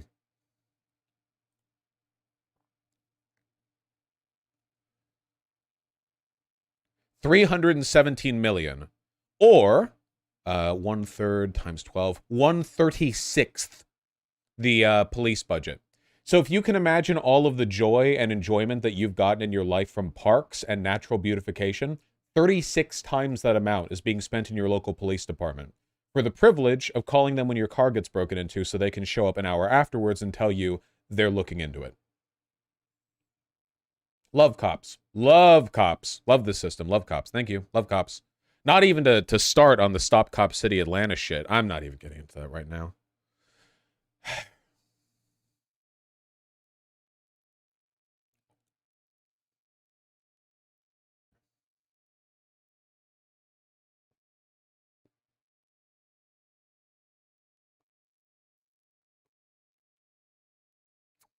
Cool. Neat. I love saying neat.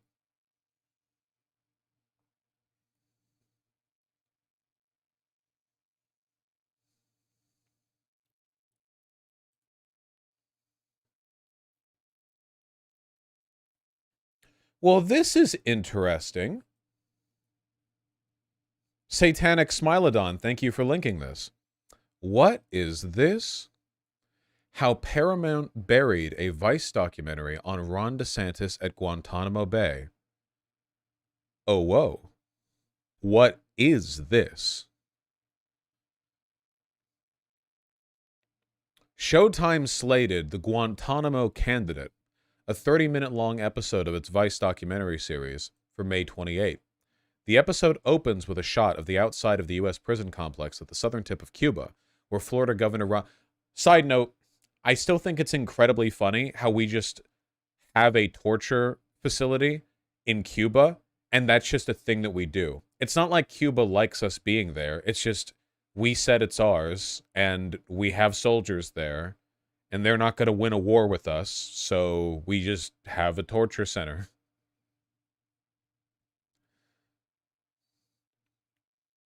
Ron DeSantis was a lawyer at Guantanamo Bay from March 2006 to January 2007.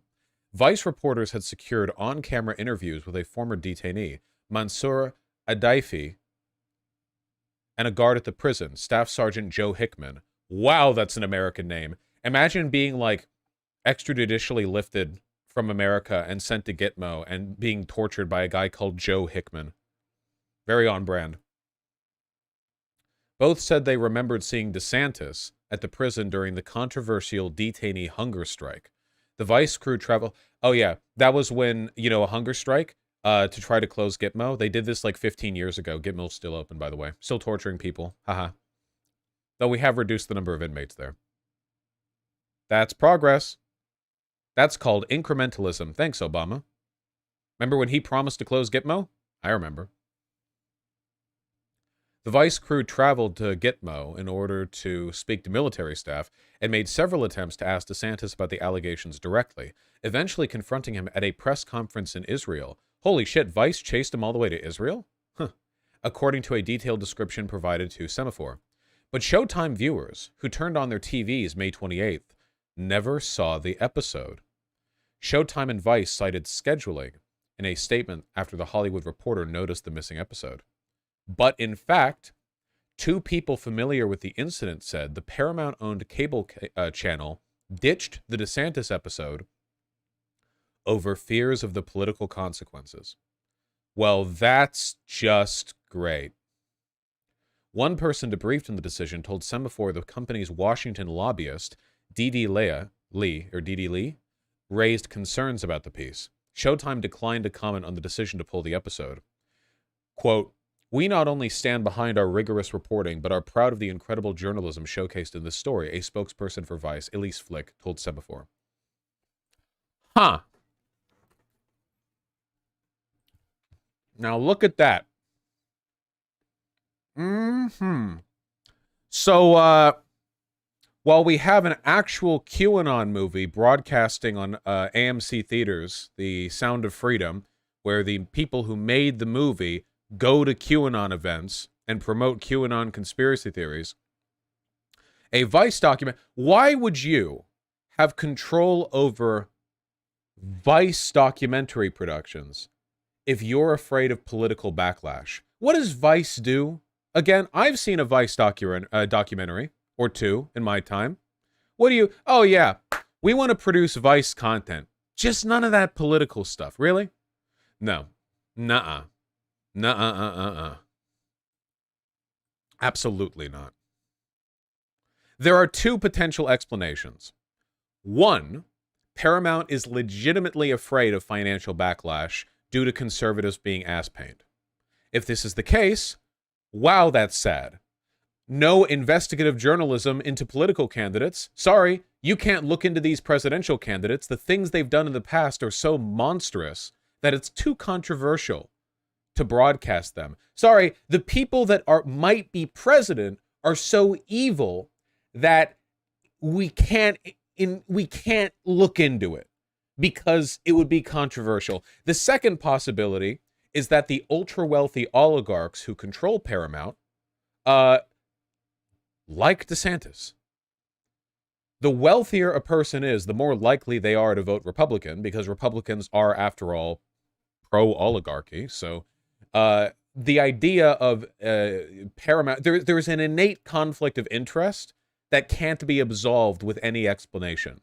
There's no way you're ever going to convince me that that's not a factor in decision-making like this.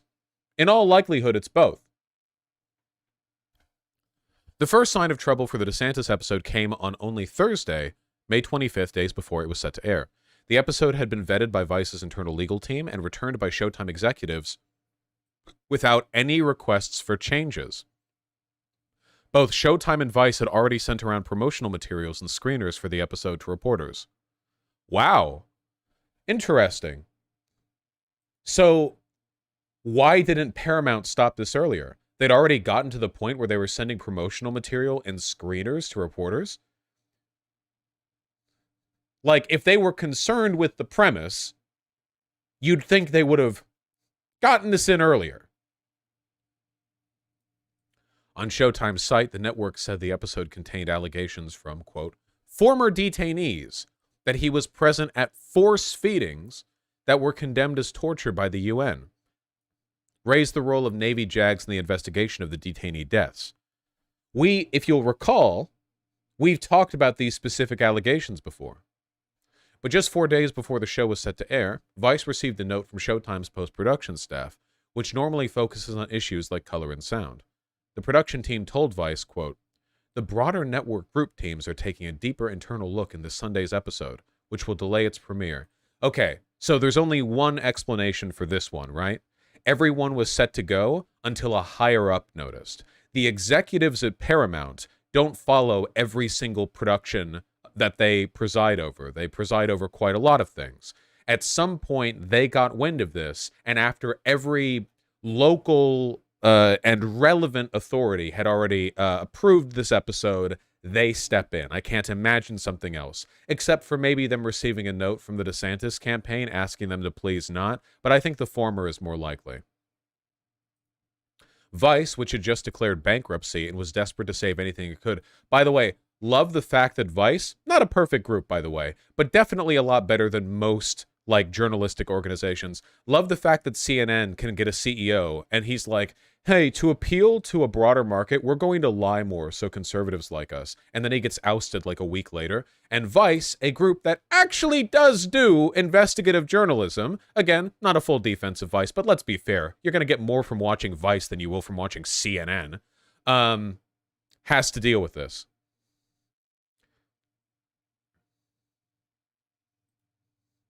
Subrata D, Vice's EVP and global head of program and documentary, and Vice's showrunner Beverly Chase sent a note to the production team at Showtime asking for more details. They told employees they would return to the DeSantis piece later in the season. The new Showtime team did not respond to their inquiries, people familiar with the situation said, and Showtime quickly scrubbed promotion of the episode from its website.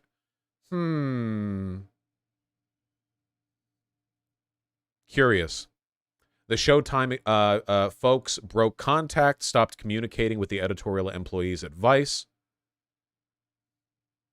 And immediately after the 7th episode aired, the company filed a motion in bankruptcy court to opt out of its contract to pay Vice. Oh, cool.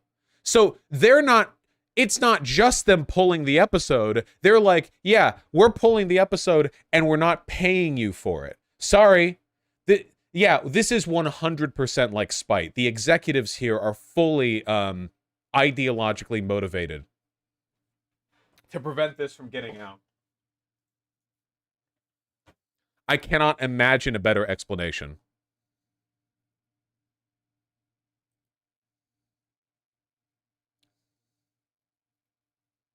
The episode is in fact a rare and serious glimpse at how a big media company killed a potentially controversial story. Perhaps they had reason to be fearful. DeSantis showed that he was willing to take on a much bigger and more influential media company, Disney. And it's going fucking great for DeSantis, by the way, whose poll numbers are plummeting and Disney continues to be the single cultural hegemon in the West. It's going wonderfully, you know? If you want alternatives to Disney in like mass mainstream cultural production, go watch The Flash or something. It's going great.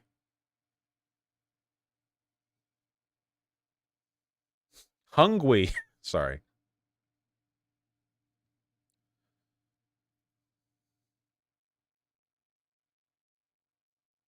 DeSantis has declined to discuss his time at Gitmo recently, but the Washington Post reported that he discussed it in previous interviews. He had advised guards they could force-feed prisoners, he said. Oh, so DeSantis even admits that, yeah, like, he's like, yeah, legally you can just cram feed tubes down their throat, which is what they did.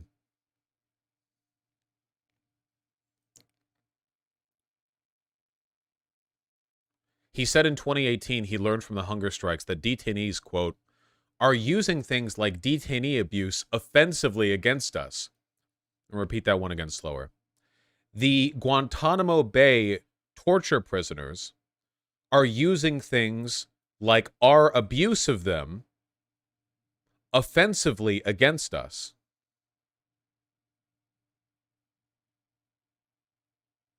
It was a tactic, technique, and procedure. No, actual demon. Again, this is why I'm a MAGA communist. Donald Trump would never. You think he would? First of all, he wouldn't want to be in Gitmo because the people kept there are poor. He wouldn't want to be there. He'd say that's loser shit. He would go to a resort. He's in Cuba. He'd go to a resort or something. He doesn't. Trump would torture, not gonna lie. I think they're totally different. DeSantis is a demon who actively enjoys the suffering of others. Donald Trump is a narcissist who will do or say anything to get him applause from others. But I think there's a big difference in like, oh, Trump would allow torture, like for other people to do torture, for sure. But he personally, I don't think he revels in the suffering of others at all. I genuinely think that if you were like a trans chick and you were like, you just met Donald Trump behind closed doors and you were like, yeah, I'm trans, you know, nice to meet you. He's like, oh, you're trans? That's wonderful. You know, he'd be like, trans? I've heard lots of people are trans these days. You know, some people say that's not so good. Personally, I say, you know, you know, you look great. You look beautiful. I love your hair. The transes, they love me. I get many trans people. They say, actually, I think you're, yeah. He used to say he loves LGBT people. Yeah, he does. I don't think he cares that much about bigotry as a first order principle. As a second order one, sure, but yeah. Please don't underestimate Trump. Elon Musk 666, I promise you, I have been more active and alarmist about Trump than basically anyone in the online left. I do, however, think that Ron DeSantis is so evil that he genuinely makes Trump look innocuous in comparison. There's a stark difference there. Yeah, I could believe that Trump is genuinely racist for sure. Transphobic though? I don't think.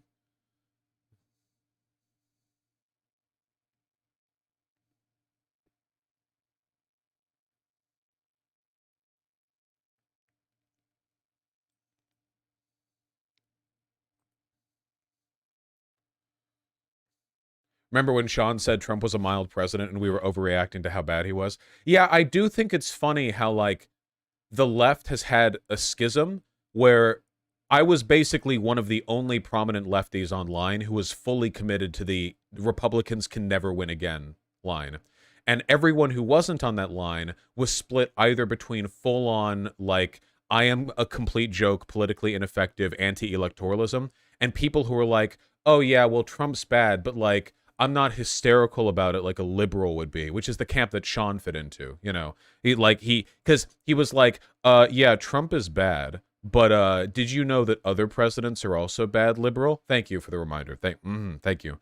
But now, like, things have gotten to a point where that's really quieted down, and my shit looks phenomenal in retrospect. If you go back 3 or 4 years and take a look at the stuff that I said back during, like, the 2019-2020 period, you go back and look, point on, fucking spot on. And then you go back at a bunch of other people, and it's like this confused hodgepodge of people who have no fucking idea what they're in for. They have no idea. So they're just like, they're just like saying any old shit, you know? And in retrospect, it's like, yeah. Standing by my content. Just ask him. Trump is the most humble person he knows. The humblest. No one has ever been. I tell you, I see a lot of bread tubers, and you look and you see, and they're very humble, sure, but no one is as humble as me. Thank you. My grandparents are so off about Trump. Well, grandparents, right?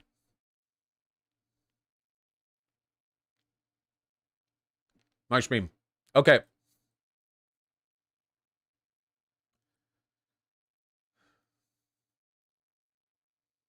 Hold on, I have to get my prepared meme image out. Oh, guys, tomorrow we're getting the new baby. Stanislav Rubin. Really quickly, before we go over the Hunter Biden stuff, do you guys want to see a quick video of him again?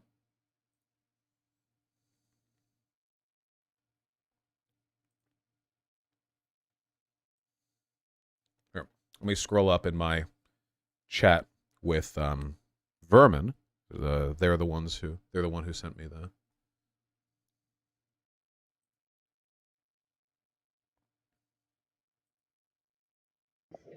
Silver. Oh. There we go. Ooh.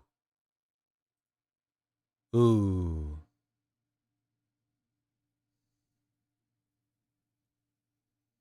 He was so active as soon as we got him. He started purring as soon as I held him, running around.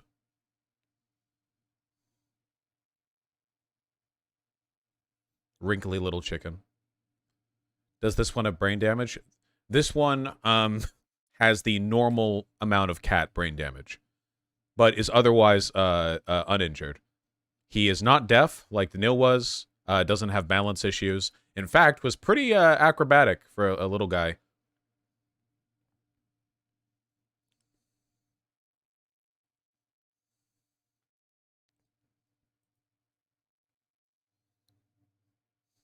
what's his name? Stanislav Rubin. How many weeks is he? 12, I think. Thereabouts. We haven't decided on his politics yet. We'll think about it. We'll think. He's very scrungly.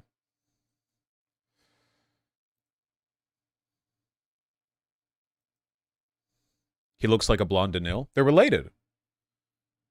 Danil was a child of... I think they have a shared father. They're not siblings, but they're related. Danil's problems weren't genetic in nature. He just had a high fever when he was young.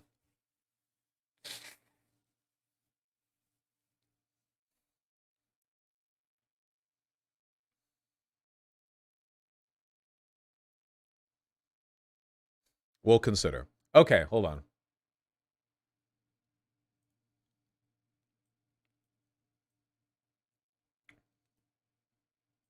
I need to get the right meme image out. Very important. There it is. Found it. Thank you, SDO. Can I show this?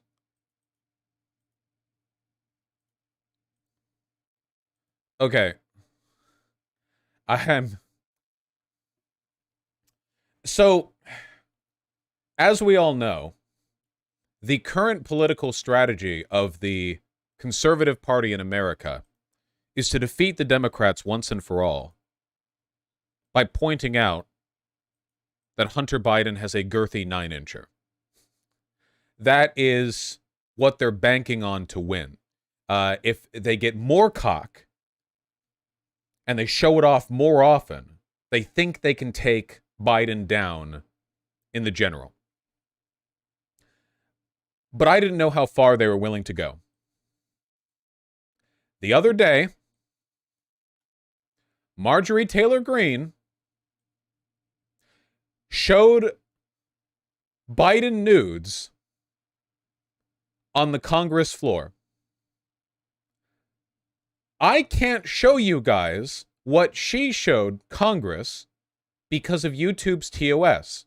The images were censored, but only just barely. Not enough to convincingly skirt YouTube TOS. I'll describe the images. I feel like I should, you know. Let me play the audio. Here, first let me play the audio. Here we go, okay? So, all right, get ready. I'm gonna walk you through this like it's gonna be an audio-visual experience. All right, here, let me turn the volume up, and let's go. One more second here. So when Hunter Biden paid for this woman to do this with him. Okay. So there are 4 censored images that are all next to each other on a large, maybe 2-foot wide cork board, or no, a poster board that she's holding up. The first of them is a woman cradling what appears to be a large black sensor bar that is longer than her hands are from fingertip to wrist. The second one is Hunter and a woman whose face has been blacked out watching television. The third is another of the same. And the fourth is a photo of a woman from behind with a black sensor bar hiding her butt and presumably a pussy that she has between a thigh gap that is still visible. That's how loose these, or that's how tight these censorship bars are, by the way, okay? I swear to God, in this last photo, the black rectangle, like, probably ends at the pixel that her lips do, and past that, there's a triangle thigh gap. So this is in Congress, by the way. She's just holding up a big white board with these photos. Yeah, okay. So, she has more. To travel across state lines from California to Washington, D.C., on June 15th, this is a violation of the Mann Act. This was prostitution. Okay. This clip doesn't go on for very long. She showed more pictures. I'm looking at another white poster board that she is holding up. It has text on it that says, Hunter recorded multiple sex tape with a prostitute he had paid for out of his law firm's bank account. There are 3 photos. he's having sex with a woman. She's sucking his dick. It's the whole 9 yards. This goes on for a while. She looks cool, you know. I genuinely don't know what to say. These are fairly graphic images. So I have so much to say about this that it's actually kind of insane. As I've talked about before, the central conspiracy theory that Republicans want to press against Hunter Biden is that Hunter Biden has done quid pro quo favors where he has gotten money, and in exchange he's promised his father political favors to the boards of companies in, say, China. And then Biden actually followed through on those promises. No evidence of this has been found. There are texts of Hunter Biden basically saying, please give me money and my dad will like you. And the corporation's going, really? Really, he will? Here's the money. Really, he will? And by then, Hunter Biden is already, like, passed out on a giant pile of cocaine. No evidence has been found of Biden actually doing favors for other people in exchange for money being provided to Hunter. So that's that. If you'll recall, right before the 2020 election, when the Hunter laptop story broke, coincidentally 1 month before the election, the range of initial accusations was that Hunter Biden was a pedophile and that the laptop was full of child pornography. It wasn't. That was a complete lie. The first step of the Hunter Biden smear campaign was Republicans making that up 1 month before the 2020 election in a last-ditch effort to pull down Biden's, campaign numbers, which obviously didn't end up working because Biden won. But that was their attempt. Now, they've stopped talking about the child pornography thing because, again, they just made that up. It was a lie. They've shifted to a new talking point now, which is this conspiracy theory with Joe Biden quid pro quo favors. Now, they can't prove that one either. There is one thing they can prove, and it is that Hunter Biden has a big cock. They have excessive evidence to this point. Hunter Biden is a drug addict, or at least was a drug addict, probably still is, let's be real. And also, for some reason, Hunter Biden, despite having a father who is, let's say, politically relevant, Hunter Biden is obsessed with taking photos of every sexual encounter that he has. I have no idea why. You would think he is an OnlyFans model. He takes photos of everything that he does. I don't know why. He cannot get erect without a camera in his hand. If somebody is slobbing on his knob, it is not even remotely pleasurable unless it is being recorded, and he is completely careless with these media files. So they've made their way into Marjorie Taylor Greene's hands. Right. Now, Marjorie Taylor Greene is making the argument that Hunter Biden is, like, engaging in prostitution or whatever. Let me be clear. None of these are real legal concerns. First of all, if soliciting prostitution was an actual crime in D.C., we would not have a government. There would no longer be a government. There would be no one left to run it. For two, it has nothing to do with matters of Congress. I don't know how many people in my audience are fully familiar with the processes of the U.S. government and legal jurisdiction, but as it so happens, Congress is not actually responsible for going after petty crimes of individual citizens, which bear no relevance to the functioning of government. Not actually their role. It's not actually what they do. You know, she might as well have gotten photos of him running a red light or doing a rolling stop at a four-way intersection. So it comes across, in my opinion, as rather weak. I'm also going to say this is really embarrassing for the GOP. The Republicans seem to think that Hunter Biden is embarrassing for Joe Biden, but I have never seen a Democrat care. Literally, I just haven't. There are text messages that have been made public between Joe Biden and Hunter Biden where Joe Biden says something to the effect of, I love you, my son. I need you to get help. No matter what, I'm here for you. And that pretty much sealed the deal right there. Because the hope that Republicans had would be that Joe Biden was as much of a callous monster as the people they field. That Joe Biden would be embarrassed by his son. That he would be a political mistake that he would try to shove off or push aside. But Joe Biden, for whatever his faults, actually is a human being, and for that reason, his attitude towards his son is actually a pretty heartwarming one. And for that reason, there is no embarrassment here. Yeah, if anything, it's a reaffirmation of Joe Biden's humanity. It makes him look kind of better. See, embarrassing children are not really a problem unless you're the kind of piece of shit to care about them. You understand what I mean? This is like an aristocrat problem. Oh, my son's been causing such a fuss and embarrassing me in front of the well-to-do. You know, this is a problem for some types of people, but not for Irish Catholics. You have that many kids, and some of them are bound to turn out crack addicts, right? I just don't think this is embarrassing for Joe Biden. Not even a little. I think, however, that it is humiliating for Marjorie Taylor Greene and the Republican Party broadly for her to be holding up big whiteboard poster prints of Hunter Biden being hung on the Congress floor. It looks really bad for them.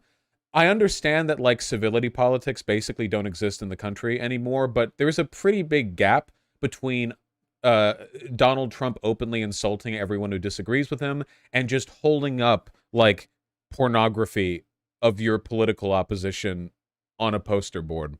There is a huge difference there. I would be willing to bet that right now, behind the scenes, Republicans are really upset with Marjorie Taylor Greene because this does make her and them look fucking psychotic. Oh, that's a good point, Blablato. It's also possible that this is being done in response to a funny meme that Joe Biden did and his campaign did just one day before the Hunter Biden cock Congress scandal. I can't believe that I forgot about this. It might be a direct response to it. So that released on the 18th. Marjorie Taylor Greene's cock escapades happened on the 19th. I think it's very possible that Marjorie Taylor Greene felt kind of humiliated by a gigantic and widely received clip chimp of a campaign ad for her opposition and responded with this, which makes her look desperate and pathetic. It also drags a lot of attention towards her, and populist far-right types make a lot of their money off of direct donations and the attention that they warrant, rather than any, like, actual institutional behavior they engage in. So my guess is that this was an impromptu thing she did to try to fire back at Joe Biden. That's just a guess of mine. I don't know that for sure. I doubt she would actually admit to being so upset by the ad that that was the reason she did this. But I just think it's a net loss for the GOP. It looks so bad for them. It's so dumb. It's really, really, really funny, though. Yeah. AOC did respond to Marjorie Taylor Greene doing her wacky little bit.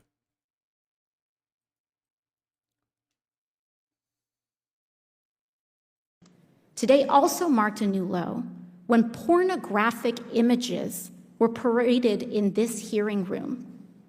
Chairman Comer, last October, you told Time magazine that you were not interested in the sordid details of Hunter Biden's life. You were quoted as saying, quote, "That's counter to a credible investigation," and I agree. Sadly, that is a reflection of how low some individuals here have been willing to go in their efforts to attack the president and his family. And frankly, I don't care who you are in this country. No one deserves that. In my personal opinion, I think that laughing at her would have been a better response than doing the civility politics bit. I mean, can you imagine how quickly the wind would have fallen out of Marjorie Taylor Greene's sails? If you were like, oh yeah, they made an ad using your voice the other day, and your response is to bring a bunch of dick pics to Congress. It's pathetic, you know.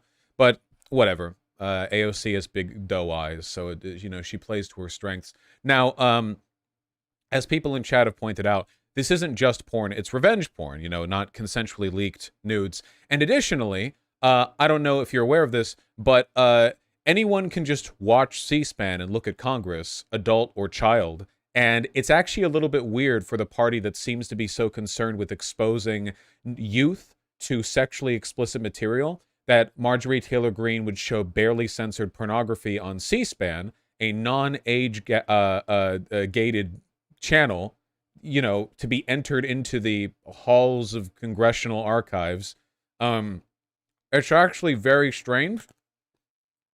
Some people are arguing that this may bring about some kind of legal consequence. It won't, because people in Congress can break any law they want without consequence, so I don't expect this to lead to anything.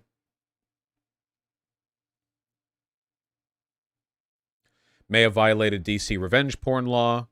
Not to mention the fact that it would have been shown to children, ban the distribution of obscene materials to minors. You know, I don't think she'll face any legal consequences for this, but I want you to burn this into your head for the rest of your lives, okay? Republicans have dedicated an entire political campaign to fear-mongering over sexually explicit material being shown to children, and then one of their loudest advocates just held up giant prints of revenge pornography on C-SPAN for everyone to see. Just keep that forever in your mind as like a permanent feature of the arguments that you will use, you know? Because of course they don't care. And Marjorie Taylor Greene, as is the case for all Republican politicians, rapes children. So she doesn't have any immediate moral qualms to it. That is certainly, you know, it's not something that personally bothers her. But I think it's a bit weird personally. Just a little bit. Oh, and by the way, I can't show it on YouTube, but go look at the clips of her doing this. Congress? Like, if you're watching this as a YouTube video, go look at it. Unless you're underage. If you're overage, then go look at it. Like, I want to make it so clear that the level of censorship that has been done is nowhere near sufficient to sanitize the images from the pornographic context that they were obviously taken in. You know?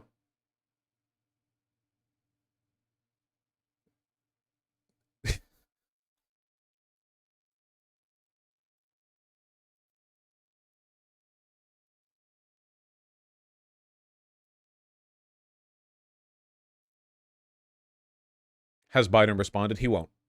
It would be, I sincerely doubt that he would. There's no point for him to. It's why dignify it? It's just so embarrassing for the right, you know? If he does acknowledge it, then it would probably be like 2 months from now. Somebody at a press conference will ask him something that Marjorie Taylor Greene did, and he'll say something like, oh, I know she's a big fan of my son, but no, I didn't see that. And then that would be the end of it. And if he did that, I think that would actually be, like, optically the most effective possible thing that he could do or say. But, yeah. Yeah, exactly. Don't interrupt your enemies when they're making a mistake.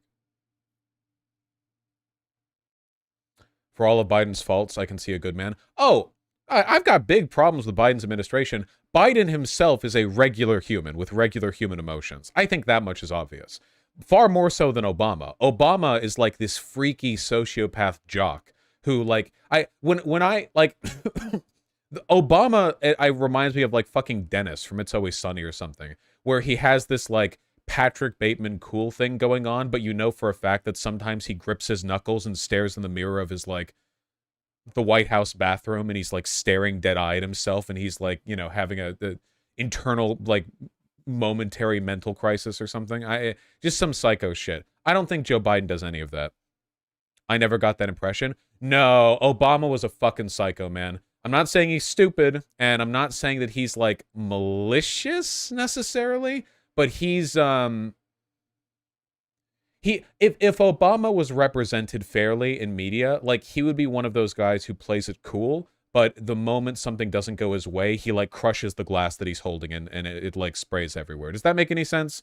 Like, I'm somebody who does a very good job keeping like a cool persona, but it's a front for like an internal, not at all. Okay, never mind. Whatever. I'm literally like psychoanalyzing a person who I've never met. I stand by my assessment. Whatever. We're moving on. Like Gus Fring. You know, I was thinking of saying like Gus Fring, but then I was like, well, people are going to say I'm racist because they're both black. Because you can't compare one black person to another black person for reasons not related to race at all, without, you know, people accusing you of just comparing all black people. However, yes. You're describing the Key and Peele Obama anger translator. Yeah, they made that joke. Yeah, literally. Yeah. That's the problem. Dude, that's the problem if you want to be Obama, okay? Think about it. You're black, and one day you're going to be president. What can't you do if you want to be president? You can't show anger. If you're white, you can show anger.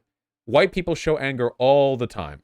in public settings politically. When black people show anger, you know what happened when black people, black women show anger? It gets used against them forever. There are so many stereotypes.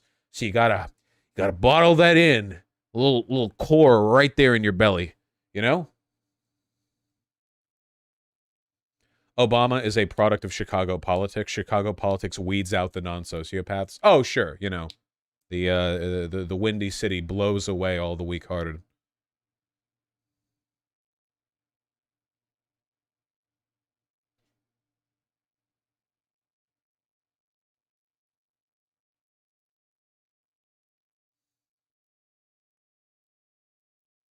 Nice.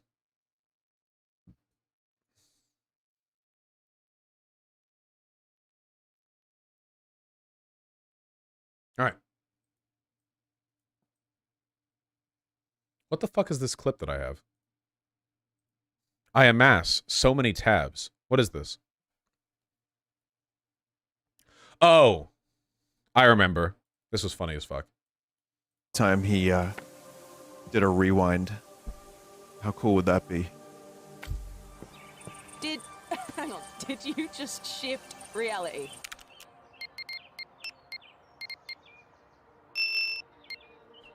Time he did a rewind. How cool would that be? Hang on, did you just shift reality? Fuck, that's funny. I don't know why writers write like this anymore. Okay, to be fair, it's only one line, but like, man, people are so allergic to this specific style of writing. I still don't get it. It's like the Marvel Joss Whedon line. Hang on, did you just... I can fly now? Like, it's that kind of thing. Half it is the delivery. Yeah, that's true. It would have probably been better if she was like, hang on, did you just shift reality? Like, actual surprise instead of, yeah, well, you know. People don't like that. I don't like that.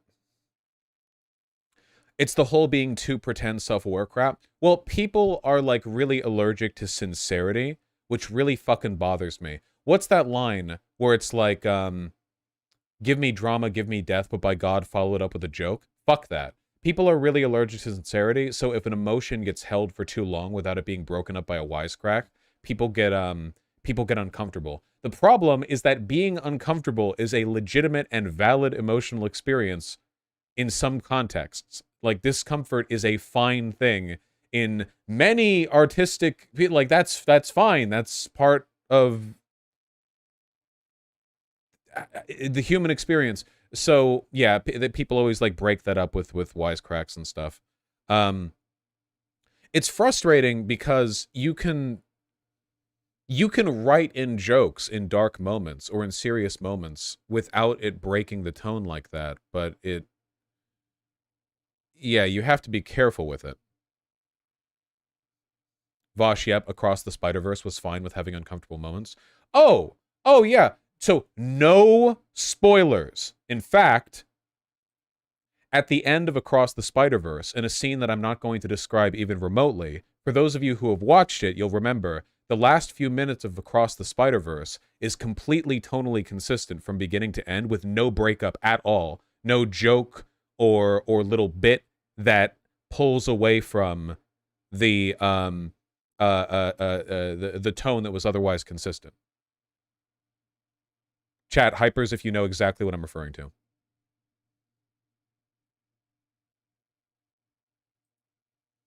Yeah, there we go. No spoilers. Thank you.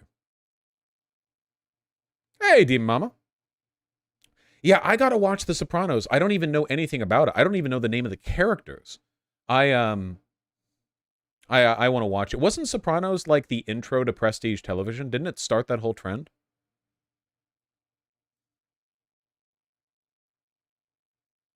Yeah, I gotta watch it. I should watch it, yeah.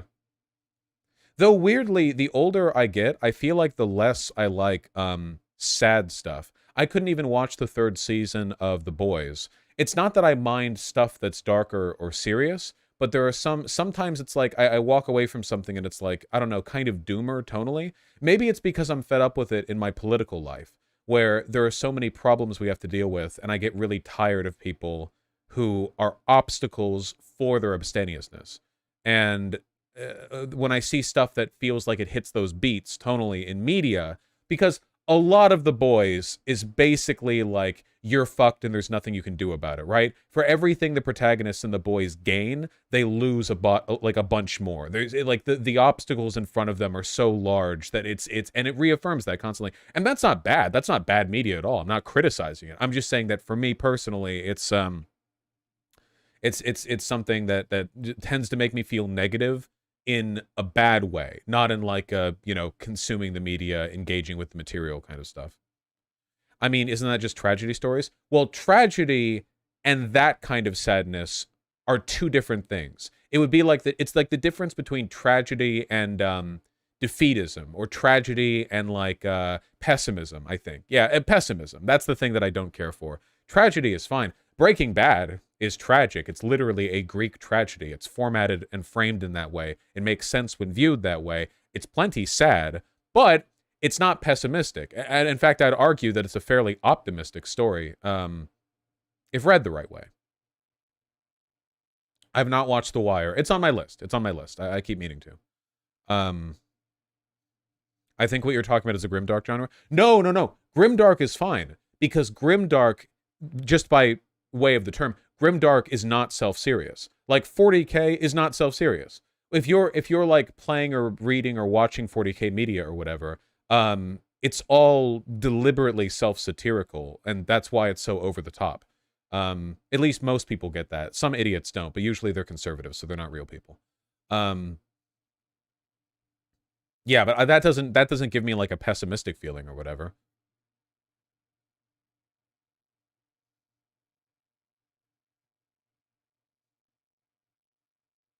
Is that true, Demon Mama? Okay, well, shit. If you really think so, that's a pretty strong recommendation. I do like me some Breaking Bad.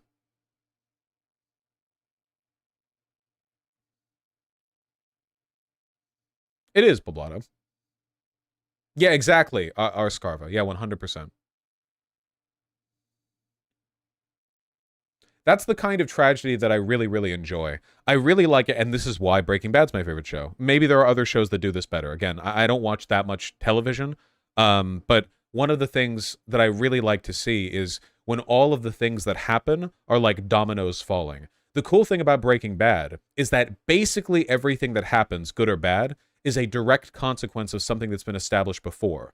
Meaning that there's very rarely any kind of ass pull where they're just like, oh, and then this happens or whatever. It all feels like a logical consequence. And you feel like watching it a second time, if you're feeling particularly aware or like a little paranoid, you think like, oh, holy shit, this was all a bad decision. Like, oh my God, like, because rewatching it, because the first time you're kind of caught up in Walter being, a badass and smart and blah, blah, blah, whatever, all the comedy and hijinks. But rewatching it, there were a million stops on this ride, and he missed every one of them.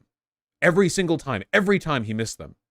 Because we got caught up the way he did. And that's the point, right? Like, you sympathize with Walt as a character, but, like, he's a terrible person and made lots of bad decisions, a lot of which he only realized later. Or never did. And he just coasted through it until he died. Spoilers. He has cancer.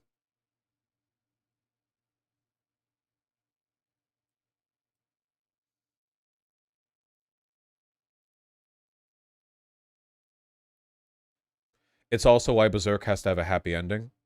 I would agree. Maybe this sounds kind of like twee of me, but I do think that it is narratively essential that Berserk has something approximating a happy ending.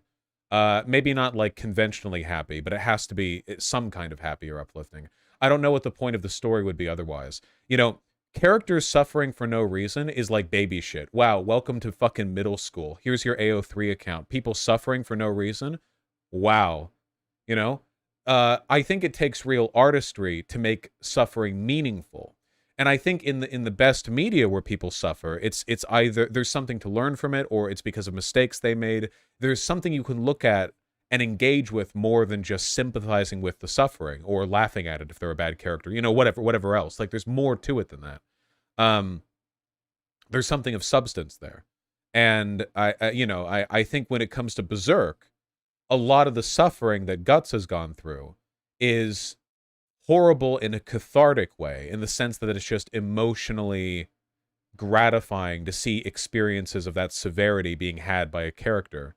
But in a thematic sense, it's for something. And what Guts clearly needs is to plow the fuck out of Casca on, like, inside of a cabin that he's built on a cliffside overlooking a field. That's obviously what he needs on a spiritual level. And then to grow old together and die. Yeah. Yeah, he needs to mating press her, screaming, get pregnant, and just do that for 60 years until they both die of old age. That's clearly what his soul needs. So, so I hope he gets it. Is AOT like what you're talking about? I do think that AOT leans a little bit too much into the suffering for suffering's sake. A lot of the anime and manga on an emotional level are just going, whoa, I didn't think they'd kill them. Wow, that's like 6 minutes of them bleeding out, huh? Which, I'm not saying that's bad. But I do think more meaning could have been infused into some of this, because some of the suffering is really, really good, right? Like, if you remember watching or reading Attack on Titan, there are elements of suffering there that are, like, thematically really rich and rewarding, and I think those are perfectly fine, you know? What did you think of Devilman Crybaby? I assume you mean the new one and not the original that came out 5,000 years ago. I thought it was really good. I like Devilman Crybaby a lot. It wasn't as good as I thought it was on first watch, but it was very good. I liked it a lot.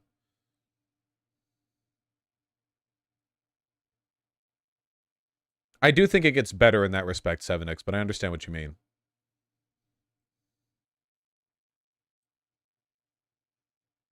The final moment of the story will be Guts being forced to make the terrible choice between finally killing Griffith or finally banging Casca. No, well, first of all, they have banged. But second of all, I think the final choice for Guts will be whether he's going to do the mating press, plap, plap, plap, get pregnant with Casca or Griffith. That seems like the logical conclusion to the story, right? Like, he has to make the hard decision. Why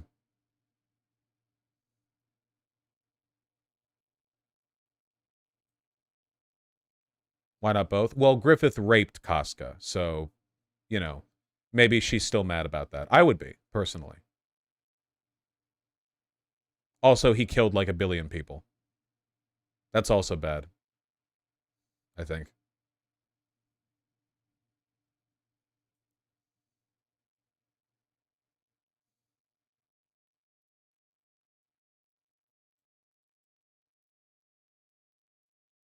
Yeah, I don't know. I'm not going to make predictions on how fucking Berserk ends. People have been doing that for decades. But Vosh Griffith literally ended racism and beat the Demon King. Yeah.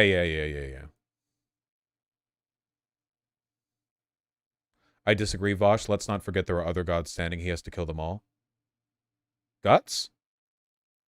I feel, man, at this point, I feel like Guts could probably kill at least 2 or 3 of the God Hand in his current, like, level of strength. Because think about it. Griffith, when made manifest in the physical world, is divinely powerful, like insanely powerful. But when the Whore Princess made herself manifest in the physical world, she like actually got dispelled by being stabbed, you know? I feel Griffith is way stronger. Yeah, Slan, yeah. Guts is you know, Whore Princess? Slan, Whore Princess of the Uterine Sea. Read Berserk! Are you not reading Berserk? It's literally like the most influential manga. Come on, what are you, seriously? That was before the world merger, though? I guess that's true, yeah. She'd probably be stronger now. If Guts still can't beat Slan, then how the fuck is he ever going to beat Griffith? Is it going to be one of those, like, he beats Griffith by being sad in front of Griffith? That's what it's going to be, isn't it? Because they met at the field of swords that were planted there of the Band of the Hawk, and Griffith felt a thump in his chest when he saw Guts, and Guts is going to, like, lose the fight to Griffith, but then he's going to look up with his big sad boy eyes, and then Griffith's going to have a heart attack or something. I don't know. Yeah, I guess that's true.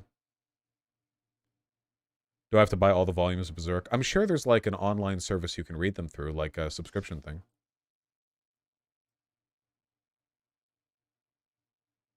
Yeah, Queen Marcy.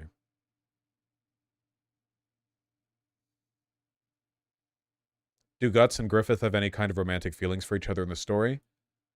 Yes. I don't know how else you could read it.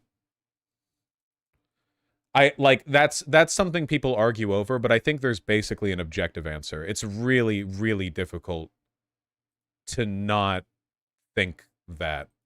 I think. Like, I think you have to be misreading the text almost to think otherwise. I think it's one way. It might be one way, but it's at least one way. It's at minimum one way. I think it's two ways, but at minimum one. Guts is into women? Well, I'm into women.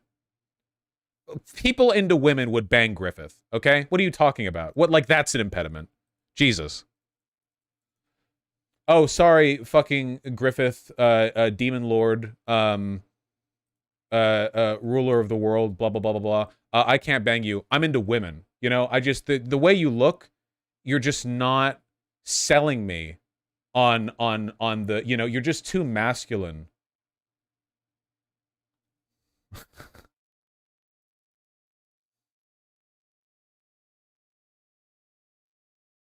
She's fucking ridiculous. Jesus Christ. Did I just say she? Yeah, whatever. Who cares? Trans allegory it all you want.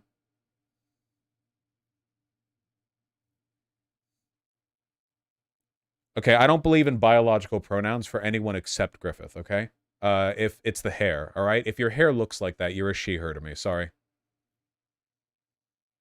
If your hair is white and you glow a little bit.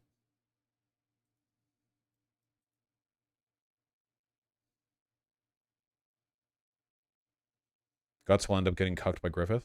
No, Guts is getting cucked by Casca. Why do you think Griffith raped her? Like, you know that's why, right? Like, during the eclipse, Griffith raped Casca while making eye contact with Guts. That wasn't Griffith on Casca. That was Griffith on Guts. Spoilers? That's like 1/20th into the story. That's the end of the Golden Age arc.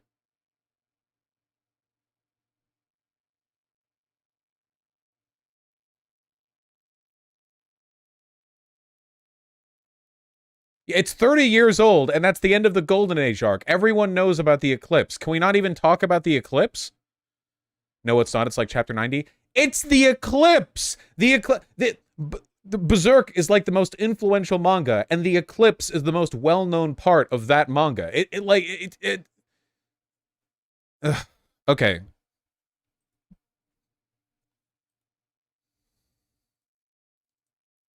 You people are infuriating, you know that?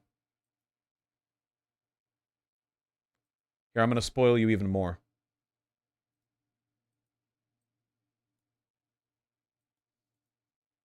Look, there's the eclipse. Look at the dickhead down here. Not unintentional, by the way. Hey, has anyone played Dark Souls 3? I wonder where they got a lot of their imagery from, or their game world, or their narrative ideas, or a bunch of their items and armor, or their aesthetic inspirations, or a lot of their enemies, or a lot of their... Yeah.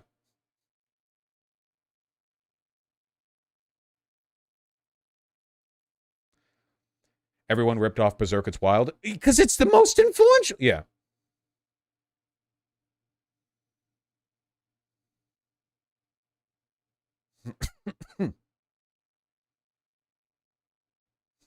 Nice, Poblado.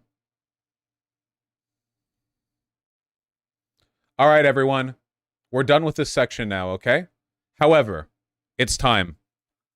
A moment of silence for Kentaro Miura. Everyone, a moment of silence. May he rest in peace. Before he left us, he got to make, like, the best manga ever. And everyone knows him. The envy of many artists.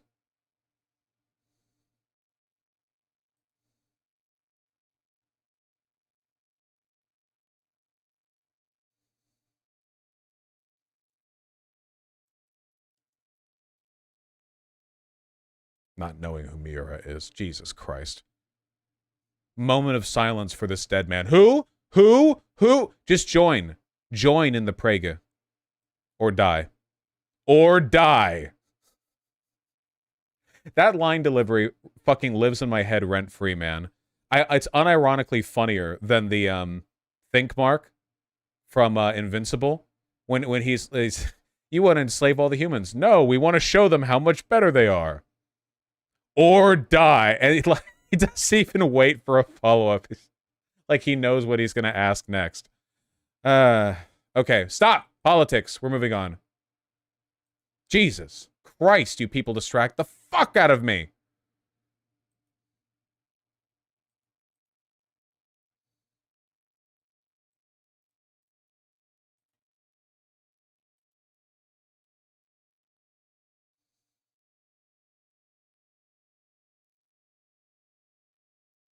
Did you see how Anna Kasparian's now using right-wing anti-abortion talking points? No, I did not. I did see, however, that she's like actually doing the 4IQ internet debate bro wannabe things. Well, actually, Anna Kasparian can do debate, so I shouldn't say it's a wannabe thing. But oh my god, man. Okay, look. Lance of Les Surfs posted this about the decriminalization thing. For those of you who didn't see it, this was a really weird bit, okay? Because basically, the framing of this video was deliberately dishonest, where she talked about how Portugal's drug decriminalization backfired, but then, like, she briefly mentions that it got defunded and 80% of its funding got cut, and it hasn't backfired. Like, okay, imagine if a healthcare program was implemented in America, and it massively improved health outcomes. And then Republicans cut its budget to 1/5 of what it used to be. And then Anna Kasparian does a segment saying that the new healthcare bill has backfired. And then she talks about how long the wait times are and how terrible it is. And then very briefly mentions that like the funding had been cut to 1/5 of what it was previously. But then repeated a bunch of right-wing talking points from local right-wing officials about the ineffectiveness of the program. You know? Like, yeah. Yeah, look at this. Addiction explodes in Portugal as decriminalization suffers major hiccups. From this title, would you expect that the conclusion to arrive at is that budget cuts led to it no longer being as effective? So we have J.D. Vance, and we have a little drug baggie here, and then it's like, addiction explodes, still less than in other European countries, by the way. Decriminalization suffers major hiccup. The major hiccup is austerity. So, like, it's not, it's, the problems here are not a product of decriminalization, but everything in the video frames it that way. But then, like, Anna Kasparian, like, mentions that the budget was cut 12 minutes or something into the video. I don't know if it was 12 minutes. At some point into the video. It's extremely misleading. And people in the comments were calling them out for it. And Lance posted this, and Anna Kasparian has just been like kind of a stupid bitch about it. I don't care. She can get mad about it. Listen, I get from a dishonest and untalented clown like Lance needs to distract from his embarrassing debate with Tim Pool. Holy shit. It's like I'm fucking looking at Destiny tweet. Oh my god. So he's going to post a screenshot of a story I covered, mischaracterize what I said. It's perfectly in line with his behavior because she's objectively wrong in the quote tweeted subject here, but she's pivoting to something that happened like a month ago to distract from it. Definitely not mad.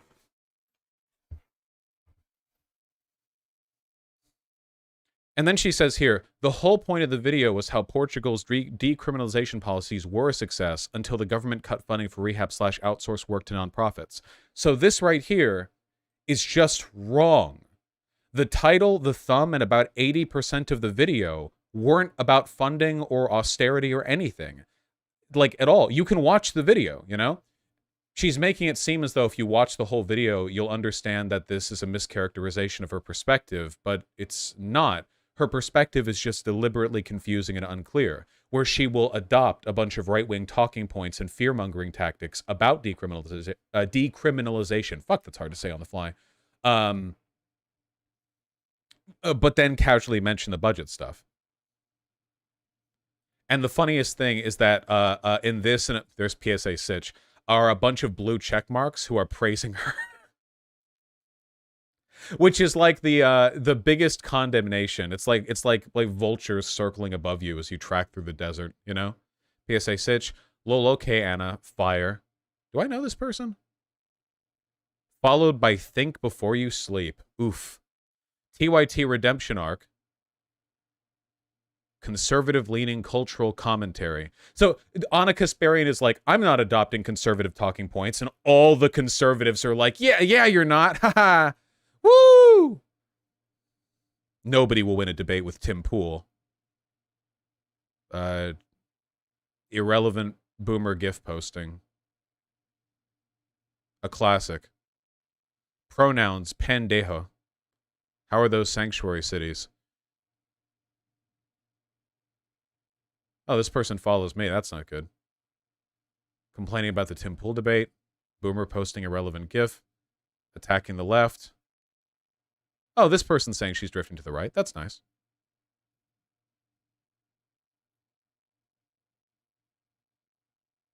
Nothing but the highest IQ people in here agreeing with Anna Kasparian. Blue Check's the most cringy people online right now. Oh, yeah, no, and they're at the top of every thread, so, like, you have all the worst opinions at the very top, and it's all conservatives, too. The only people I see with blue checks are conservatives, with the exception of a couple of sex workers, you know? Overwhelmingly. Yeah, shit floats, exactly. Anyway, she's still doing this. I wonder if she'll delete all of these tweets the way she did previously. Look, she's continuing to do...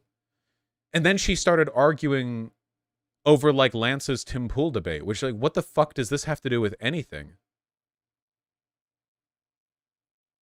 I guess when people are wrong, and they're inarguably wrong, and it's impossible to argue against the fact that they're wrong, everyone has different coping strategies for dealing with that emotionally if they don't want to, like, own up to it and change. And this is something that everyone does, too, right? Like, you know, including myself, literally all humans. It's just a standard cope strategy. You know, you hope to minimize it if you're a responsible adult. And I used to think that Anna Kasparian was one of those, but, like, her video was getting called out by her own viewers on YouTube, and then she's like, well, you criticize me? Well, what about this debate from a month ago? Yeah.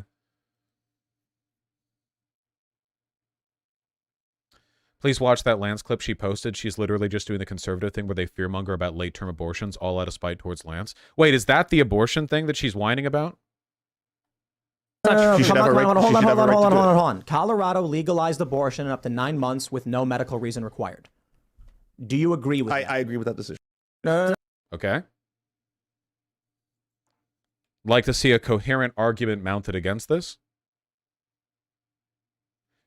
From a legal perspective, if you don't think that a zygote or a fetus is a life or is endowed with any kind of moral or legal rights, then if you set a bar at 6 months, 7 months, 8 months, or 9 months, you have to acknowledge a certain degree of arbitrarity, right?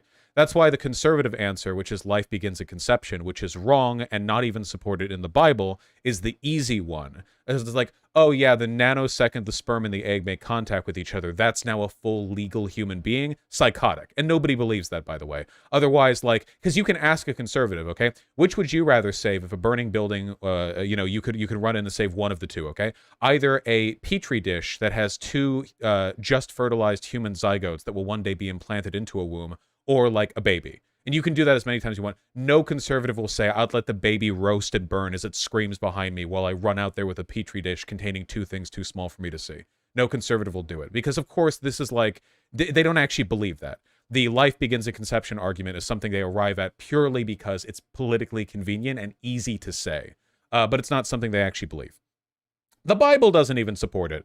In Judaism, the Old Testament acknowledges the right to abortion. In Christianity, they give like not the recipe, but like they explicitly reference the use of, in a affirmative fashion, the use of bitter water, which induces a miscarriage. Yeah, it's like a completely fake belief. Now you can argue, oh well, at 9 months, wouldn't it be easier to just do the birth and then like give it up for adoption? And yeah, I think that'd be nicer, probably, right? Not because I think a fetus is like a legal human endowed with legal rights, but at that point, you know, like you're right there. But maybe there's a medical reason or something. I don't know.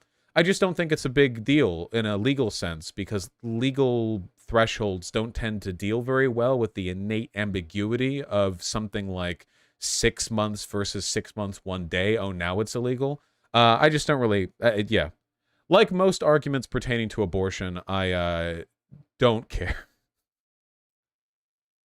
Plap, plap, plap, plap, plap, get pregnant, get pregnant, get pregnant, get pregnant, get pregnant, blah, blah, blah, blah, blah, blah. Yeah, it's also super rare, by the way. It's like, people are like, oh, yeah, well, legally now they can get an abortion 1 day before they'd give birth. Well, how often does that actually happen? How often does that actually happen, right? Like, come on. When people get abortions really late into a pregnancy, it's almost always because of some immediate medical emergency. Why would somebody consensually carry a child for 1, 2, 3, 4, 5, 6, 7, 8 months, draining their energy, fucking with their hormones, sapping their nutrients, weighing off the front of their body, and then at 9 months, they're like, ah, that was fun, and they just have an abortion? Why would they do that? Anyway, what was I talking about? Oh yeah, Anna Kasparian. This is just all she's been... What are her likes looking like right now? Oh, Nina Turner. Well, that's fine. I think Nina Turner's all right. Could be better. Could be me. Not everyone gets to be me, though.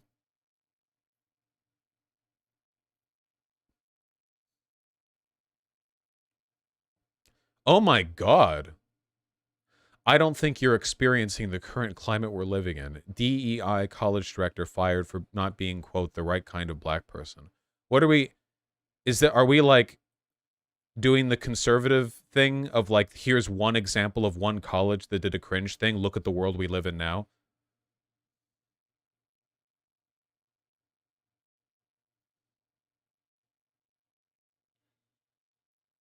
Being scared of saying the wrong thing is usually code for, I want to say something racist, but I know I'll get called out. Oh, yeah, so this person, Sports Casual, is saying that it's kind of coded racist for Anna Kasparian to do this whole, you know, I have words to say, but I won't say them because I fear cancellation thing. And Anna Kasparian's basically saying, no, I do fear cancellation because look at this one thing that happened at a college. Anna, come on, wait, Anna, what do you mean fear cancellation for saying, Anna, what do you mean to say that's going to get you canceled? I've said all sorts of shit. What are we talking about here? Newsweek.com, DEI college director, diversity, equity, and inclusion. Can you use your sociology powers to explain why colleges are so fucking cringe? Yeah, sure. Because colleges are like little petty dictatorships where all of the serfs that you're ruling over are extremely over-opinionated, just barely adults. And there's just barely enough of a democratic facsimile present in most colleges that if students cause enough of a fuss, they actually can change some things. And the consequence of this is that things are tumultuous, constantly shifting, and attention is often called towards the tiniest sliver issues that students actually do have the ability to shift college culture on, as opposed to anything meaningful, like, say, the fact that every college is just a real estate and sports investment scheme that makes billions of dollars and provides barely functioning educations.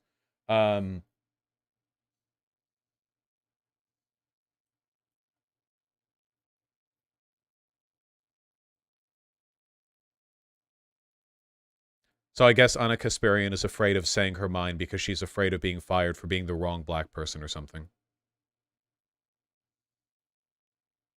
So we shouldn't go to college? Do what you want.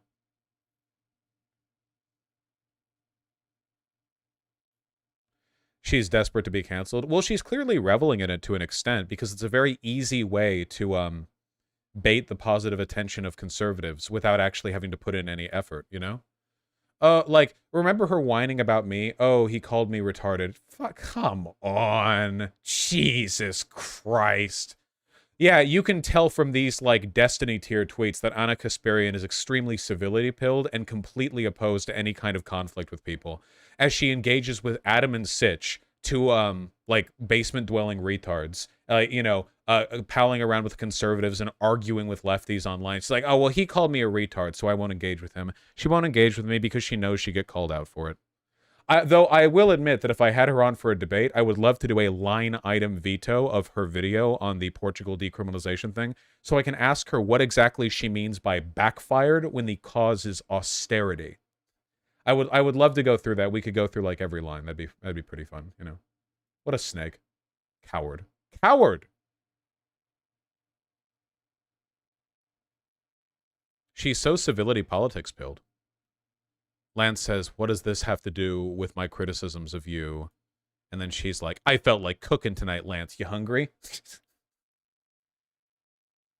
Some almost 40 dialogue right there. It's the web, man. You can't handle the heat. Get out of the kitchen.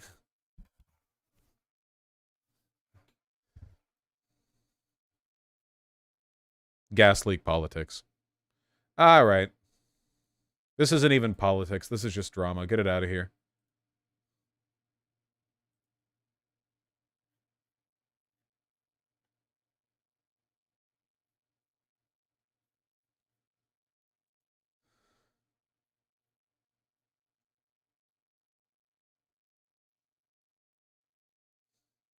I wanted to do a quick update on the climate crisis.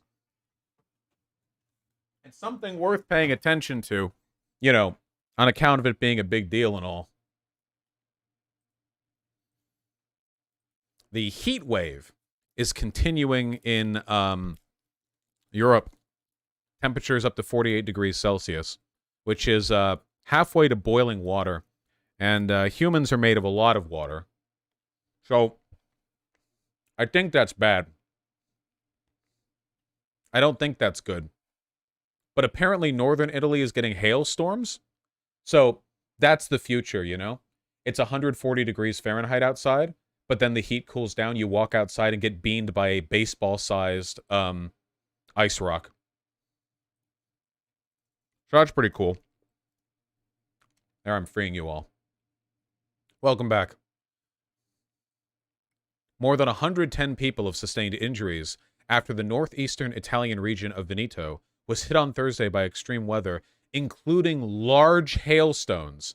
The governor declared a regional state of emergency for the areas affected. I want you to, like, comprehend the nature of like the environment. Hold on. What's that one island? That's right. Okay, so right now, as I understand it, Italy is punk hazard. This is pictured here, Italy, okay? Now, you see that there are two major threats that one might encounter in a sort of climate fashion. I'm sorry. 48 degrees Celsius and ice rain. Well, northern Italy is the Alps, right? So northern Italy is so high up that you have to wear a spacesuit when you're taking the trails, because otherwise you'll you can't breathe. So it's more like you're getting pelted with hailstones, and you look down the mountain and you see like the country on fire. Basically, that's the shift. Footage of the hailstorm. Oh please! Holy shit! I was joking when I said baseball-sized. A devastation of hail, that's what an Italian regional president called a recent storm. More than 100 people were injured by hailstones across 4 provinces, according to local media. Veneto President Luca Zaia said hailstones reached nearly 4 inches in diameter and declared a state of emergency in response. Me too, babe. Photos from the region showed considerable damage caused by the large hailstones. Local officials from affected towns are working together on recovery efforts. The National Hurricane Center is still keeping an eye on... Cool. Yeah, I didn't actually think they'd be baseball-sized. I thought, yeah, I didn't think that, but yeah, well, there you go. Cool. And then down the Alps are the firestorms. So that's great. In Sicily, where the European record of 48.8 degrees Celsius was registered in August 2021, the mercury climbed to 48.8, to 46 to 47. Cool. Try working the kitchen in this heat, said Gaetano Serio, a chef at Osteria Lo Banco in Palermo.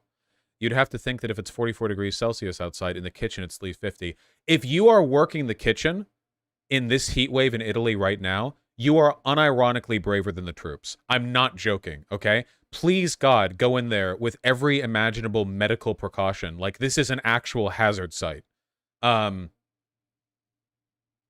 Jesus.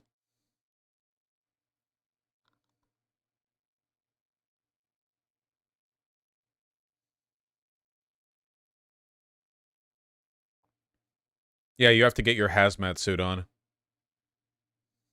By the way, it's projected to be one of the strongest hurricane seasons in history, with around 5 major hurricanes in the Atlantic. Yeah, being me in Italy and hoping one comes my way so that we can get a bit of a breeze to help with the heat wave.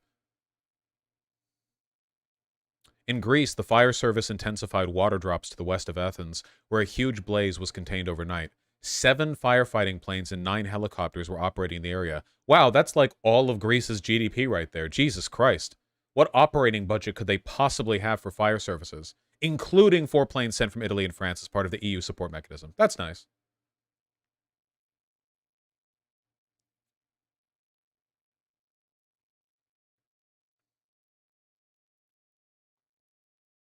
Ugh.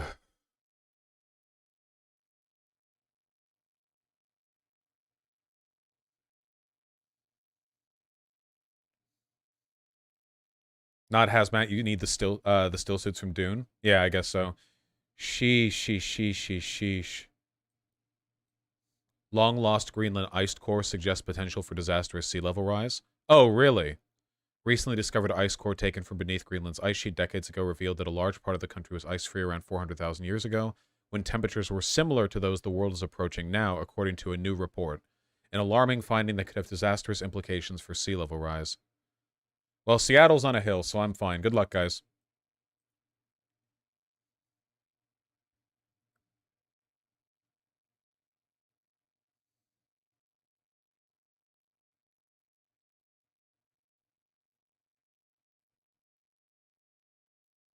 Yeah, pretty soon you're gonna wish you were in the Italian Alps with the baseball-sized hailstones hitting you in the head.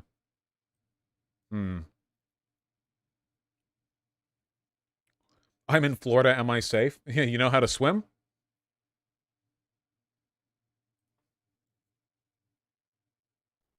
Off the coast of northwest Greenland, the water... This right here, this is Greenland. This is what's left of it. Water is perfectly still, but puddling on icebergs indicate a transformation is underway. That's the sound of rapid melting, triggered by a few days of unusually warm temperatures. Cool. During CNN's first 3 days in northern Greenland, the temperature topped out nearly 10 degrees higher than normal. Cool. It's days like today, warm enough to wear short sleeves, near 60 degrees. She's in Greenland in a t-shirt. She's wearing a t-shirt. She's wearing a t-shirt in Greenland.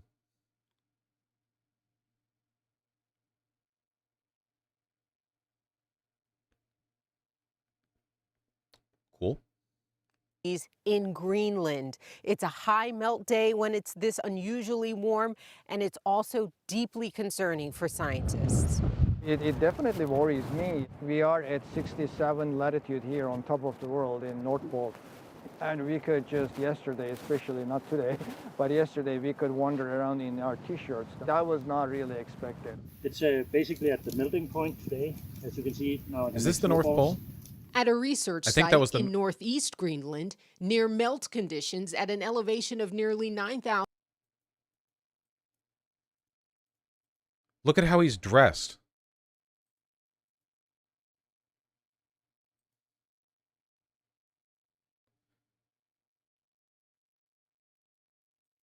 Not near the pole? Arctic Circle? Okay. No, the North Pole is in the Arctic Ocean. Oh, okay. Not the North Pole, but far enough north. I mean, you can Google, like, Arctic Circle scientists, and you can see, like, well, okay, what do people typically look like, you know, when they're out in places like this? And at least I'm used to seeing people who look like this. I know it varies a lot depending on the season. Not typically this. This guy looks like he's ready for like a chilly day in like northern England, you know? Basically at the melting point today, as you can see, now I can make snowballs. At a research site in northeast Greenland, near melt conditions at an elevation of nearly 9,000 feet made what's usually a frozen landing strip inoperable. They have a problem when it's this soft as the surface is now. Climate scientist Aslik Grinstead tweeting, mini heat wave, negative 1.6 degrees Celsius in the middle of the Greenland ice sheet. Our planned planes are postponed because our skiway is not that good when it is this warm. Unable to fly out, the scientists passed the time playing volleyball He's in shorts atop the ice sheet. Pre-global warming, Grinstead says temperatures near 32 degrees Fahrenheit at this altitude were unheard of. The National Snow and Ice Data Center tells CNN from July 15th through 17th alone, a melt surge in northern Greenland caused ice sheet runoff of about 6 billion tons of water per day. That's about the volume of 2.4 million Olympic-sized pools. Put another way, enough water to flood the entire state of West Virginia with 1 foot of water in 3 days. The amount of melt from the ice was to us was very surprising because it was very warm day. You could even hear the ice was just melting in front of our eyes. Research scientists tell CNN this extent of melt in North Greenland this past week is quite unusual and will contribute to global sea level rise, which impacts coastal communities half a world away. Whoa, wait. Don't what is this? Don't autoplay random. Oh, concert goers pelted by hail in Colorado. Okay, that is what this is in reference to, right here in the top left. Okay. Good luck, and don't get hit by hail. Right. Still not time to doomer? It's never time to doomer.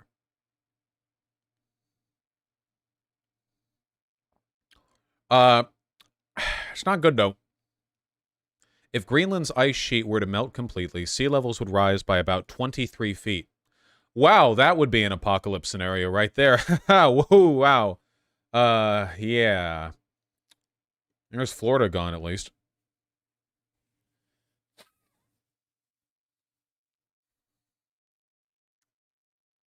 That's just Greenland, too, right? That's not even Antarctica. That's just Greenland, isn't it? Like, Antarctica is more...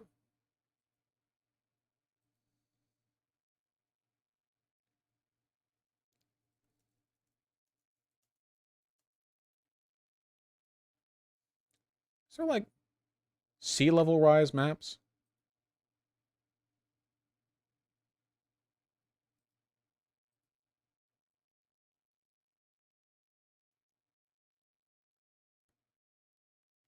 This one goes up by 100 meters, but that's too much. I'm looking more at, like, 10 meters. Here we go. What height does this refer to? Wait, sea level rise viewer. Wait, there's a site for it. Sea level rise viewer.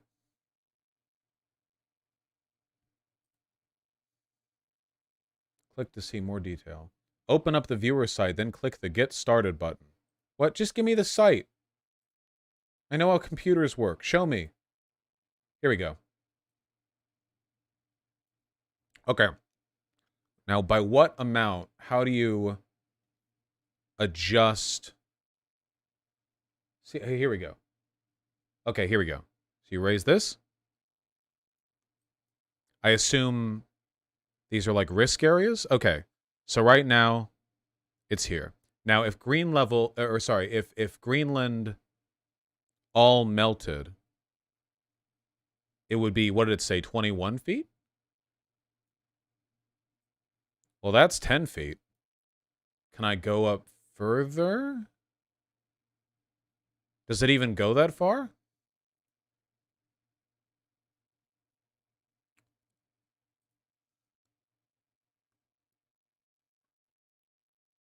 Flood map. Here, maybe this one will go further. Oh, here we go. Okay. So plus 7 meters.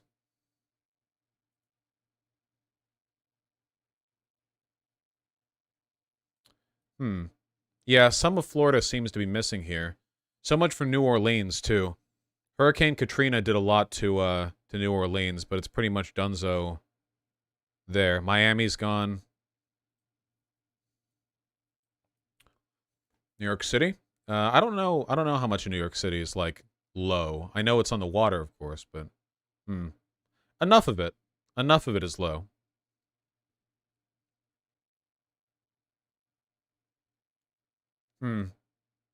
Yeah, probably wouldn't be good. Shapiro? Oh, Shapiro has a take? Well, historically, he's had good takes on climate change, so... Can I point out that there are a lot of headlines right now about how hot it is outside? I know. It's hot outside. You know what I can do about that? 0 things. Thank God we have this thing called air conditioning. It's all... Yep, there we go. Thank you. Yeah, that's the, yep. Got it.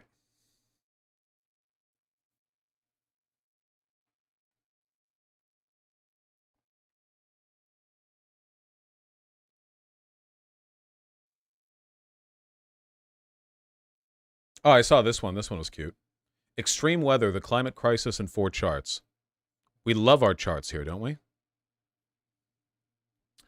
Here are average global temperatures as charted year by year. See?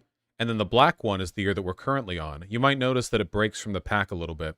This is exponential growth as the country, not the country, as the world grows more populous and we produce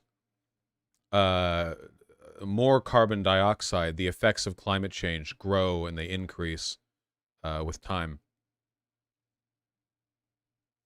See the video? Video? What's a video? We've seen an extraordinary run of very high temperatures all across the world. Record temperatures in China, smashing China's 2015 record. America, heat will affect anyone. Southern with Europe. Some heat records potentially being broken. There's been incredible forest fires in Canada, which turned the skies in New York orange. The world is definitely getting hotter, and that's a combination. Maybe. Citation needed. I like looking at charts, not videos. High temperatures were recorded across much of the world in June. Surface air temperature anomalies at 2 meters above ground level relative to the average between 1981 and 2010. I'm seeing a lot of red here. Worryingly, I'm seeing a lot of red right here, which is where we keep our big ice cube. We don't want that.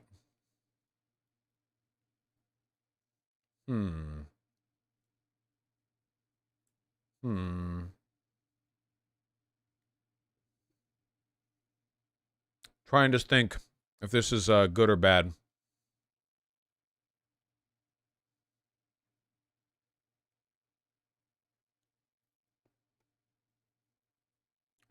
Daily Antarctic sea ice extent, showing the extent of the Antarctic sea ice in millions of square kilometers by year.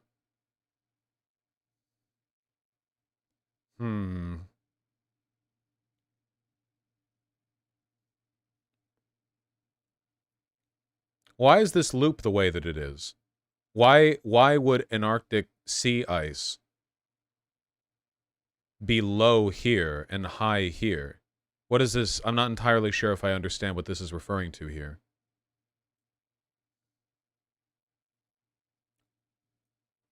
Summer is winter for them. That's right. That's right. Sorry. Yeah, Southern Hemisphere. Thank you. Thank you.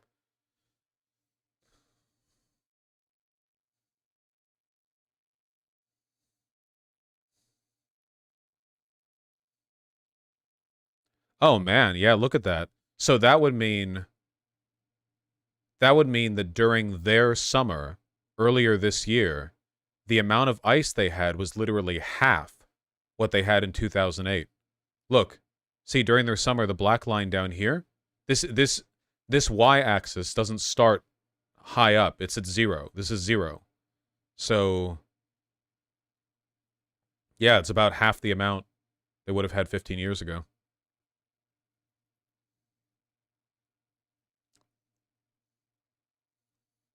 That's not the mean for the time period? No, it's not. 2008 was relatively higher, but still. It's more like 25% less. No. Look where my mouse is. Down here in their summer. See? Right here? At this point? See, that's us now, but that's the 2008 chart. I'm talking relative to the mean. I'm not mean, I'm nice. Anyway, this is probably not good, I think.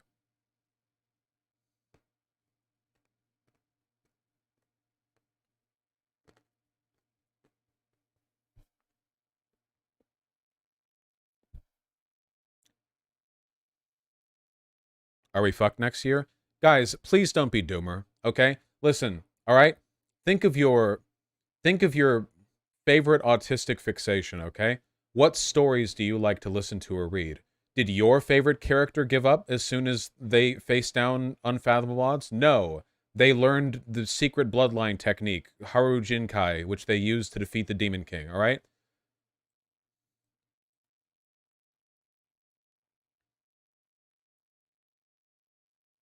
Shinji did. Do not take pointers from Shinji Ikari, all right? That is not who you need to take lessons from. It's not a good role model.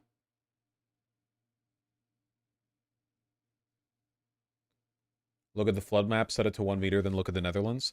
The Netherlands are You guys realize that, like, a huge portion of the Netherlands are literally just, like, a bunch of guys with, whimsical facial hair dumped a bunch of dirt into the water, and they were like, you know, sure hope the waters never rise. Wee wee. I don't know how Dutch people talk. Something like that, except I'm wearing blackface.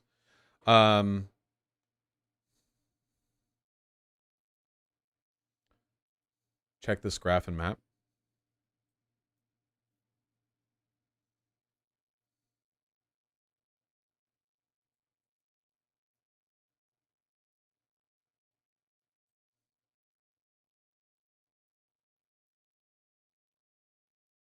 I'm sure it's fine. That's okay. This is 1884. And this is now. Nice. I'm sure it's fine. It's okay.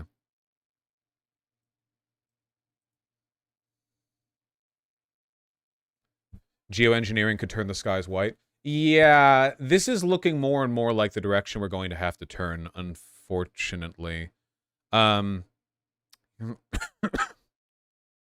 Yeah, I guess we'll see. Maybe we could prompt a couple of tactical volcano eruptions. Bring about a winter.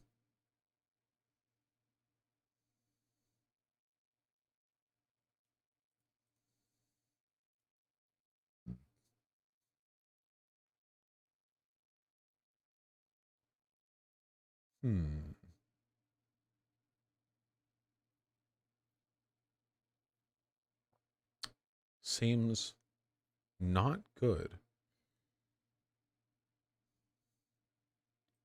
Oh, I like this chart. Fire size and intensity. I like this one. Guess which one's 2023?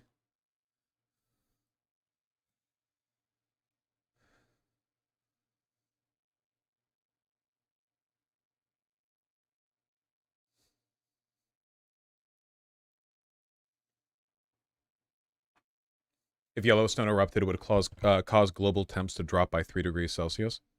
Well, you know, I guess we know what we have to do then. We have to nuke Yellowstone. It's the only way. Vosh, does eco-fascism require acknowledging that climate change is real?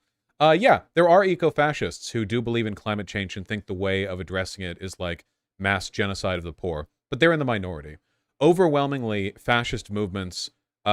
Here, the problem with climate change from a fascist perspective is that it's not the kind of narrative they like to focus on. There is no way to deal with climate change without international cooperation, and it's being caused by everyone.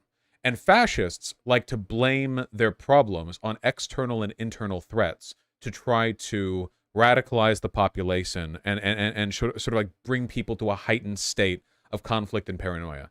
But this doesn't really work with climate change because, you know, at least at the moment, for people who acknowledge climate change, I think it's not like people saying like, well, Jewish wizards are doing it. Like people, if people believe in climate change, it's usually they believe in anthropogenic climate change because of like fossil fuels. Because that's normally, that's like that's the easiest thing to believe, you know? So it doesn't really provide an easy narrative for fascists to fixate on. My concern would be climate refugees, because there will be many of them, hundreds of millions of them in the coming decades. And as a consequence of that, authoritarian governments are going to hardcore fearmonger about like desperate, poor Mexicans or whatever flooding the border because Mexico flooded. I don't know how much Mexico is sea level. I don't really know. This is going to be more of a thing in Southeast Asia. Oh, it's going to be a thing down there, but it'll be a real problem. You know, there's going to be a bunch of like conservative talking points about how, like West and East coasters are flooding inland and ruining middle America, because they can no longer live in their big fancy cities.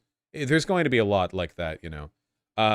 Obviously, climate change is the greatest existential threat ever faced by humanity, and in a purely consequentialist sense, literally anything you did at any point to or with anyone would be morally justified if it meant stopping climate change. You're operating on pretty much an unlimited budget of moral permissibility when it comes to subjects this severe, you know?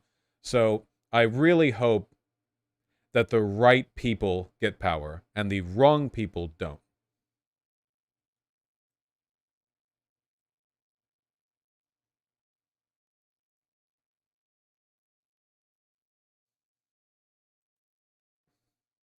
Chat. It's also worth noting that right now, for a large number of people, unfortunately, despite the fact that a majority of Westerners do believe in climate change, people hate climate protesters. I remember seeing that video recently where there was a Just Stop Oil protester who was blocking a road, and there was some guy who like tried to run them over. Yeah, right here. And a bunch of people. This video has 14,000 comments in response. Mostly people saying, well, get out of the road then, you daft mate. Yeah.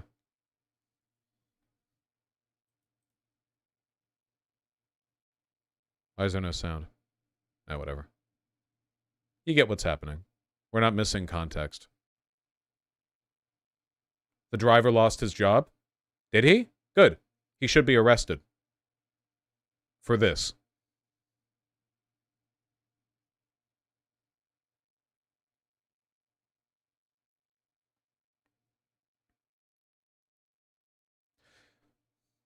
The cool thing about America is that in America, if you're one of these two guys right here at this point, you get to just whip out a pistol and start firing blind upwards. That's the freedom that we get. That's the freedom that we fought for. That's attempted murder. You can absolutely draw on him at that point. But, you know, these faffy European protesters don't carry 16 AR-15s to every single engagement. So, you know.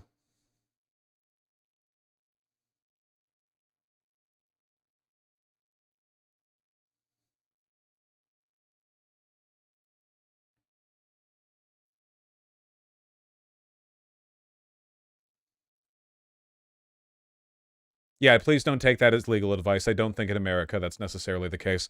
Republicans have been putting forward a lot of laws making it legal to run over protesters. Woman drags activist by hair to stop her from blocking traffic. The replies will be, like, uncritical support for this. Oh, it's mostly... It's blue check marks, so they're actually just thirsting after the woman. Okay, never mind, never mind. I forgot. At the top of every thread, it is guaranteed that there will be virgins. So their main response is going, ah, woman.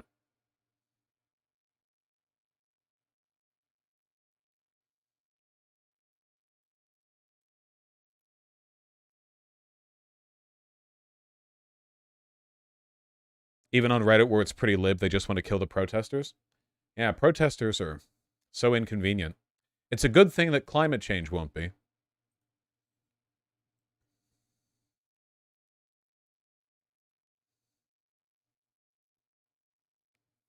Vosh, you wouldn't actually recommend bringing a weapon to a protest, would you? God, no. Absolutely not. Just making an American versus European joke. Excuse me. You're not a Black Panther. Sorry, guys. Emma from Majority Report, maybe anti-nuclear. Honestly, the nuclear thing doesn't matter anymore. The timelines that we're operating on when it comes to the climate change stuff, like, we're past the nuclear stuff. It takes too long to build a nuclear plant. We're past it. The pro-nuclear side has been right the whole time, but just in, like, a time gate thing. That's not the path. If somebody's pro-nuclear now, I think that's a good thing to be. But if somebody's anti-nuclear, I don't think it's consequential, you know? Because they can't, like, it can't implement in a time frame that we need. Unless there's some people say, like, oh, thorium this, or oh, like, fusion this, and, you know, if there's some giant breakthrough, then okay, fine, we'll talk about it. But right now, you know, with the tech we have, we should just blanket the world in solar power. You know, why not? Have fun with it. What do you even do then? Solar.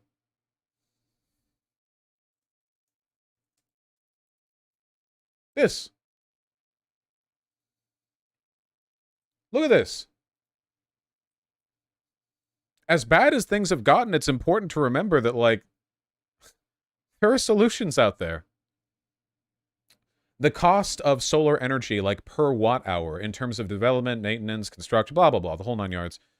Solar energy is the most efficient energy we have from an economic perspective and from an ecological perspective. Wind is fine. It's less space efficient. It's more expensive. It can be good in some environments. On average, solar is preferable. But you should use both. They should both be developed.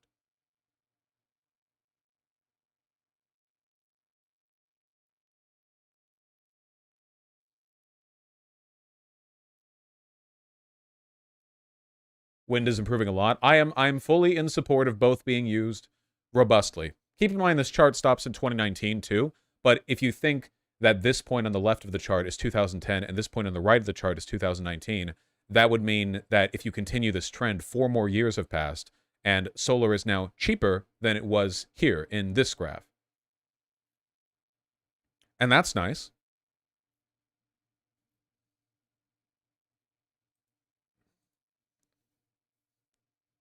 The solutions are out there.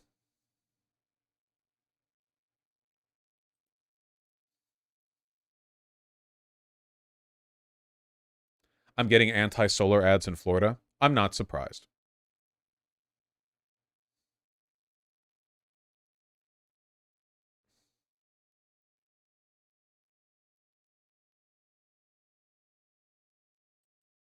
Makes sense, intelligent donkey.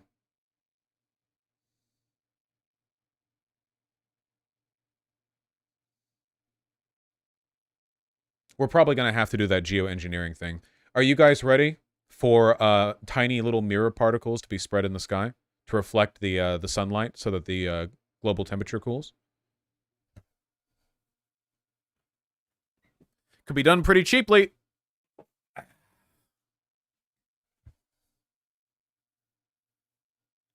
Just think of it as leaving an interesting story for future humans to read about in history books. What happened here? Oh, well, the planet got so hot that we had to choke out the sky. We basically did what the machines did in the Matrix, you see, and this reduced global temperatures.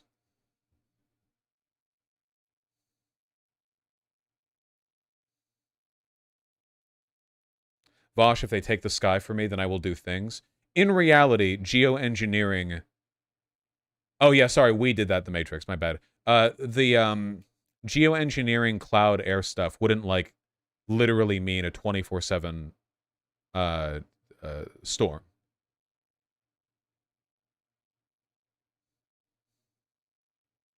Second thought solar video. Yeah, you keep saying that. Thank you. Yeah, you basically just want to increase cloud coverage. Geoengineering sky.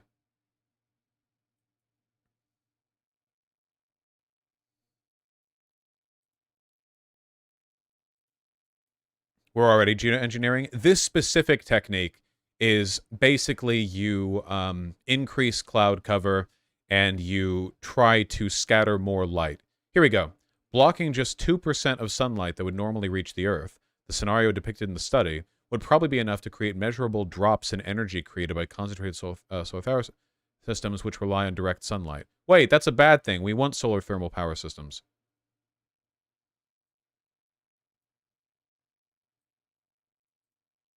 Eh.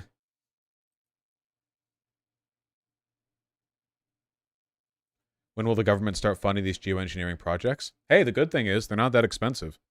Anyway, that's enough dooming on here. That's enough dooming on here. Solar is the worst renewable option? I disagree.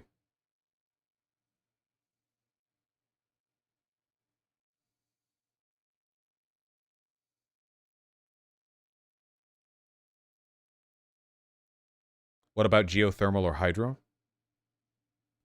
We can't we can't geothermal our way out of this, at least not with current technology. And as for hydro, there are only so many rivers. You can't dam up rivers willy-nilly. That disrupts the environment. What about at night? Big batteries. Also, only half the world is in night at any given point in time. Actually, it's not half the world, right? Isn't it more like, it's more like 40% of the world is actually in night. Because even though the sun shines on half the Earth, the refraction in our atmosphere curves the solar light rays around a little bit, which is why it's still light out even after the sun has set below the horizon. You know, like even if you're at the beach and the sun is set and you can't see the sun anymore, it's still light out for like 30 minutes or half an hour or even an hour sometimes, depending on how far up you are. Vosh, please, after the sunset, solar gives like 1% of power. What do you... Okay, wait, I'm sorry. I just to clear this up, okay? You don't have a choice, you fucking millennial. What are you, a Zoomer? Oh, I'm sorry. This, that, the other. Do whatever. I don't care. Spend $1 trillion a year on every solution. Bankrupt the government. Get rid of the military, okay? I'll have you all in hamster wheels before I give up on any of this. What, you all want to do? Or go to another channel. I don't care. If everything's lost and we're on the hamster wheel solution, then I'll be the first one talking about how good it'll be for our legs, okay? Our asses will look majestic after we're done single-handedly powering human civilization with our big fucking thighs, okay? We'll be better for it. I'm not giving the, oh, this doesn't work and this doesn't work. Fuck it, do it all. I don't care. We have infinite money. Do you know how much money we have? Infinite money. When this is what's on the table, we have infinite money, okay? Existential threats really open up the purse strings. They really, really, really open things up. So yeah, we can do whatever. Do whatever. It's fine. Geoengineer, thermal, water, solar, wind, I don't care. Whatever works, great. It's going to be hot for a while, guys. It's going to be toasty. But I've got good news, all right? There are very smart people working on solutions. And they found them. We have them. They exist. And they work. They just need to be implemented. It can be done.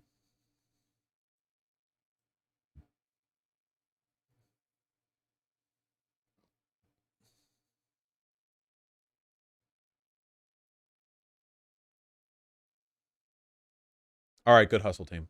Guys, I've got some bad news. I had to end stream slightly early because I have an appointment that I need to get to.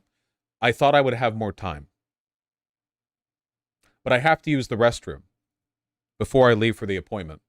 And as I read recently in an article, if you poop lots, it actually makes your brain larger. Pooping only every 3 days or more linked with cognitive decline, research says. So don't be constipated. However, I'm going to read Super Chats, at the very least, certainly. And I'm going to hit the money button.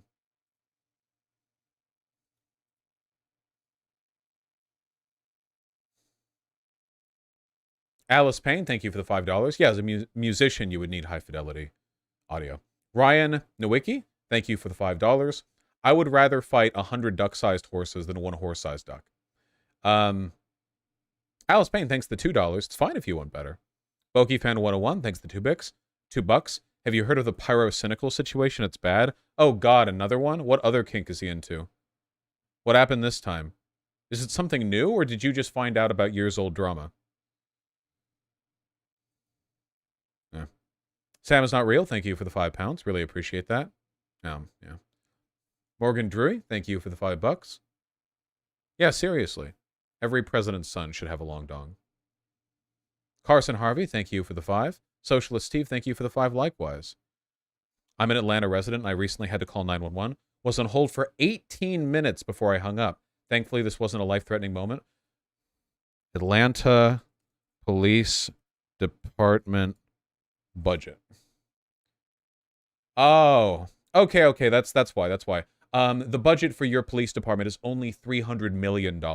So really not that much. They probably have like maybe, I don't know, a couple dozen people handling 911 responding stuff. So, you know, it makes sense that you'd be on hold for a while. It's fine. Tracks. $300 million a year, remember. Right.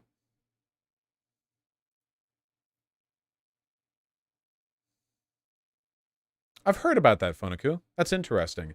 If that could actually, like, properly be found to work, it would be a game changer.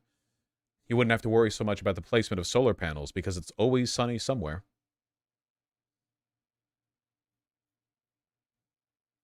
Yeah. To everyone who donated via the site, I will respond to you tomorrow. Hey, tomorrow I get the new cat, Stanislav Rubin. I'll show off the little baby. I'll hold him up, and he'll look like a little wiggly baby. I'll read the donos and stuff. Yeah, just have to get the house ready. Thank you very much for the wonderful stream. I'm sorry about the downer content, but it's important to cover this stuff. I'd like to think that I cover it with an appropriate balance of seriousness and levity, but, you know, everyone's going to have their opinions. Zan is streaming? Then Zan will host. Where's the button? Where's the button? There's the button. Nice! See you guys soon. Until then, have a wonderful day, and don't give up hope. There's always hope.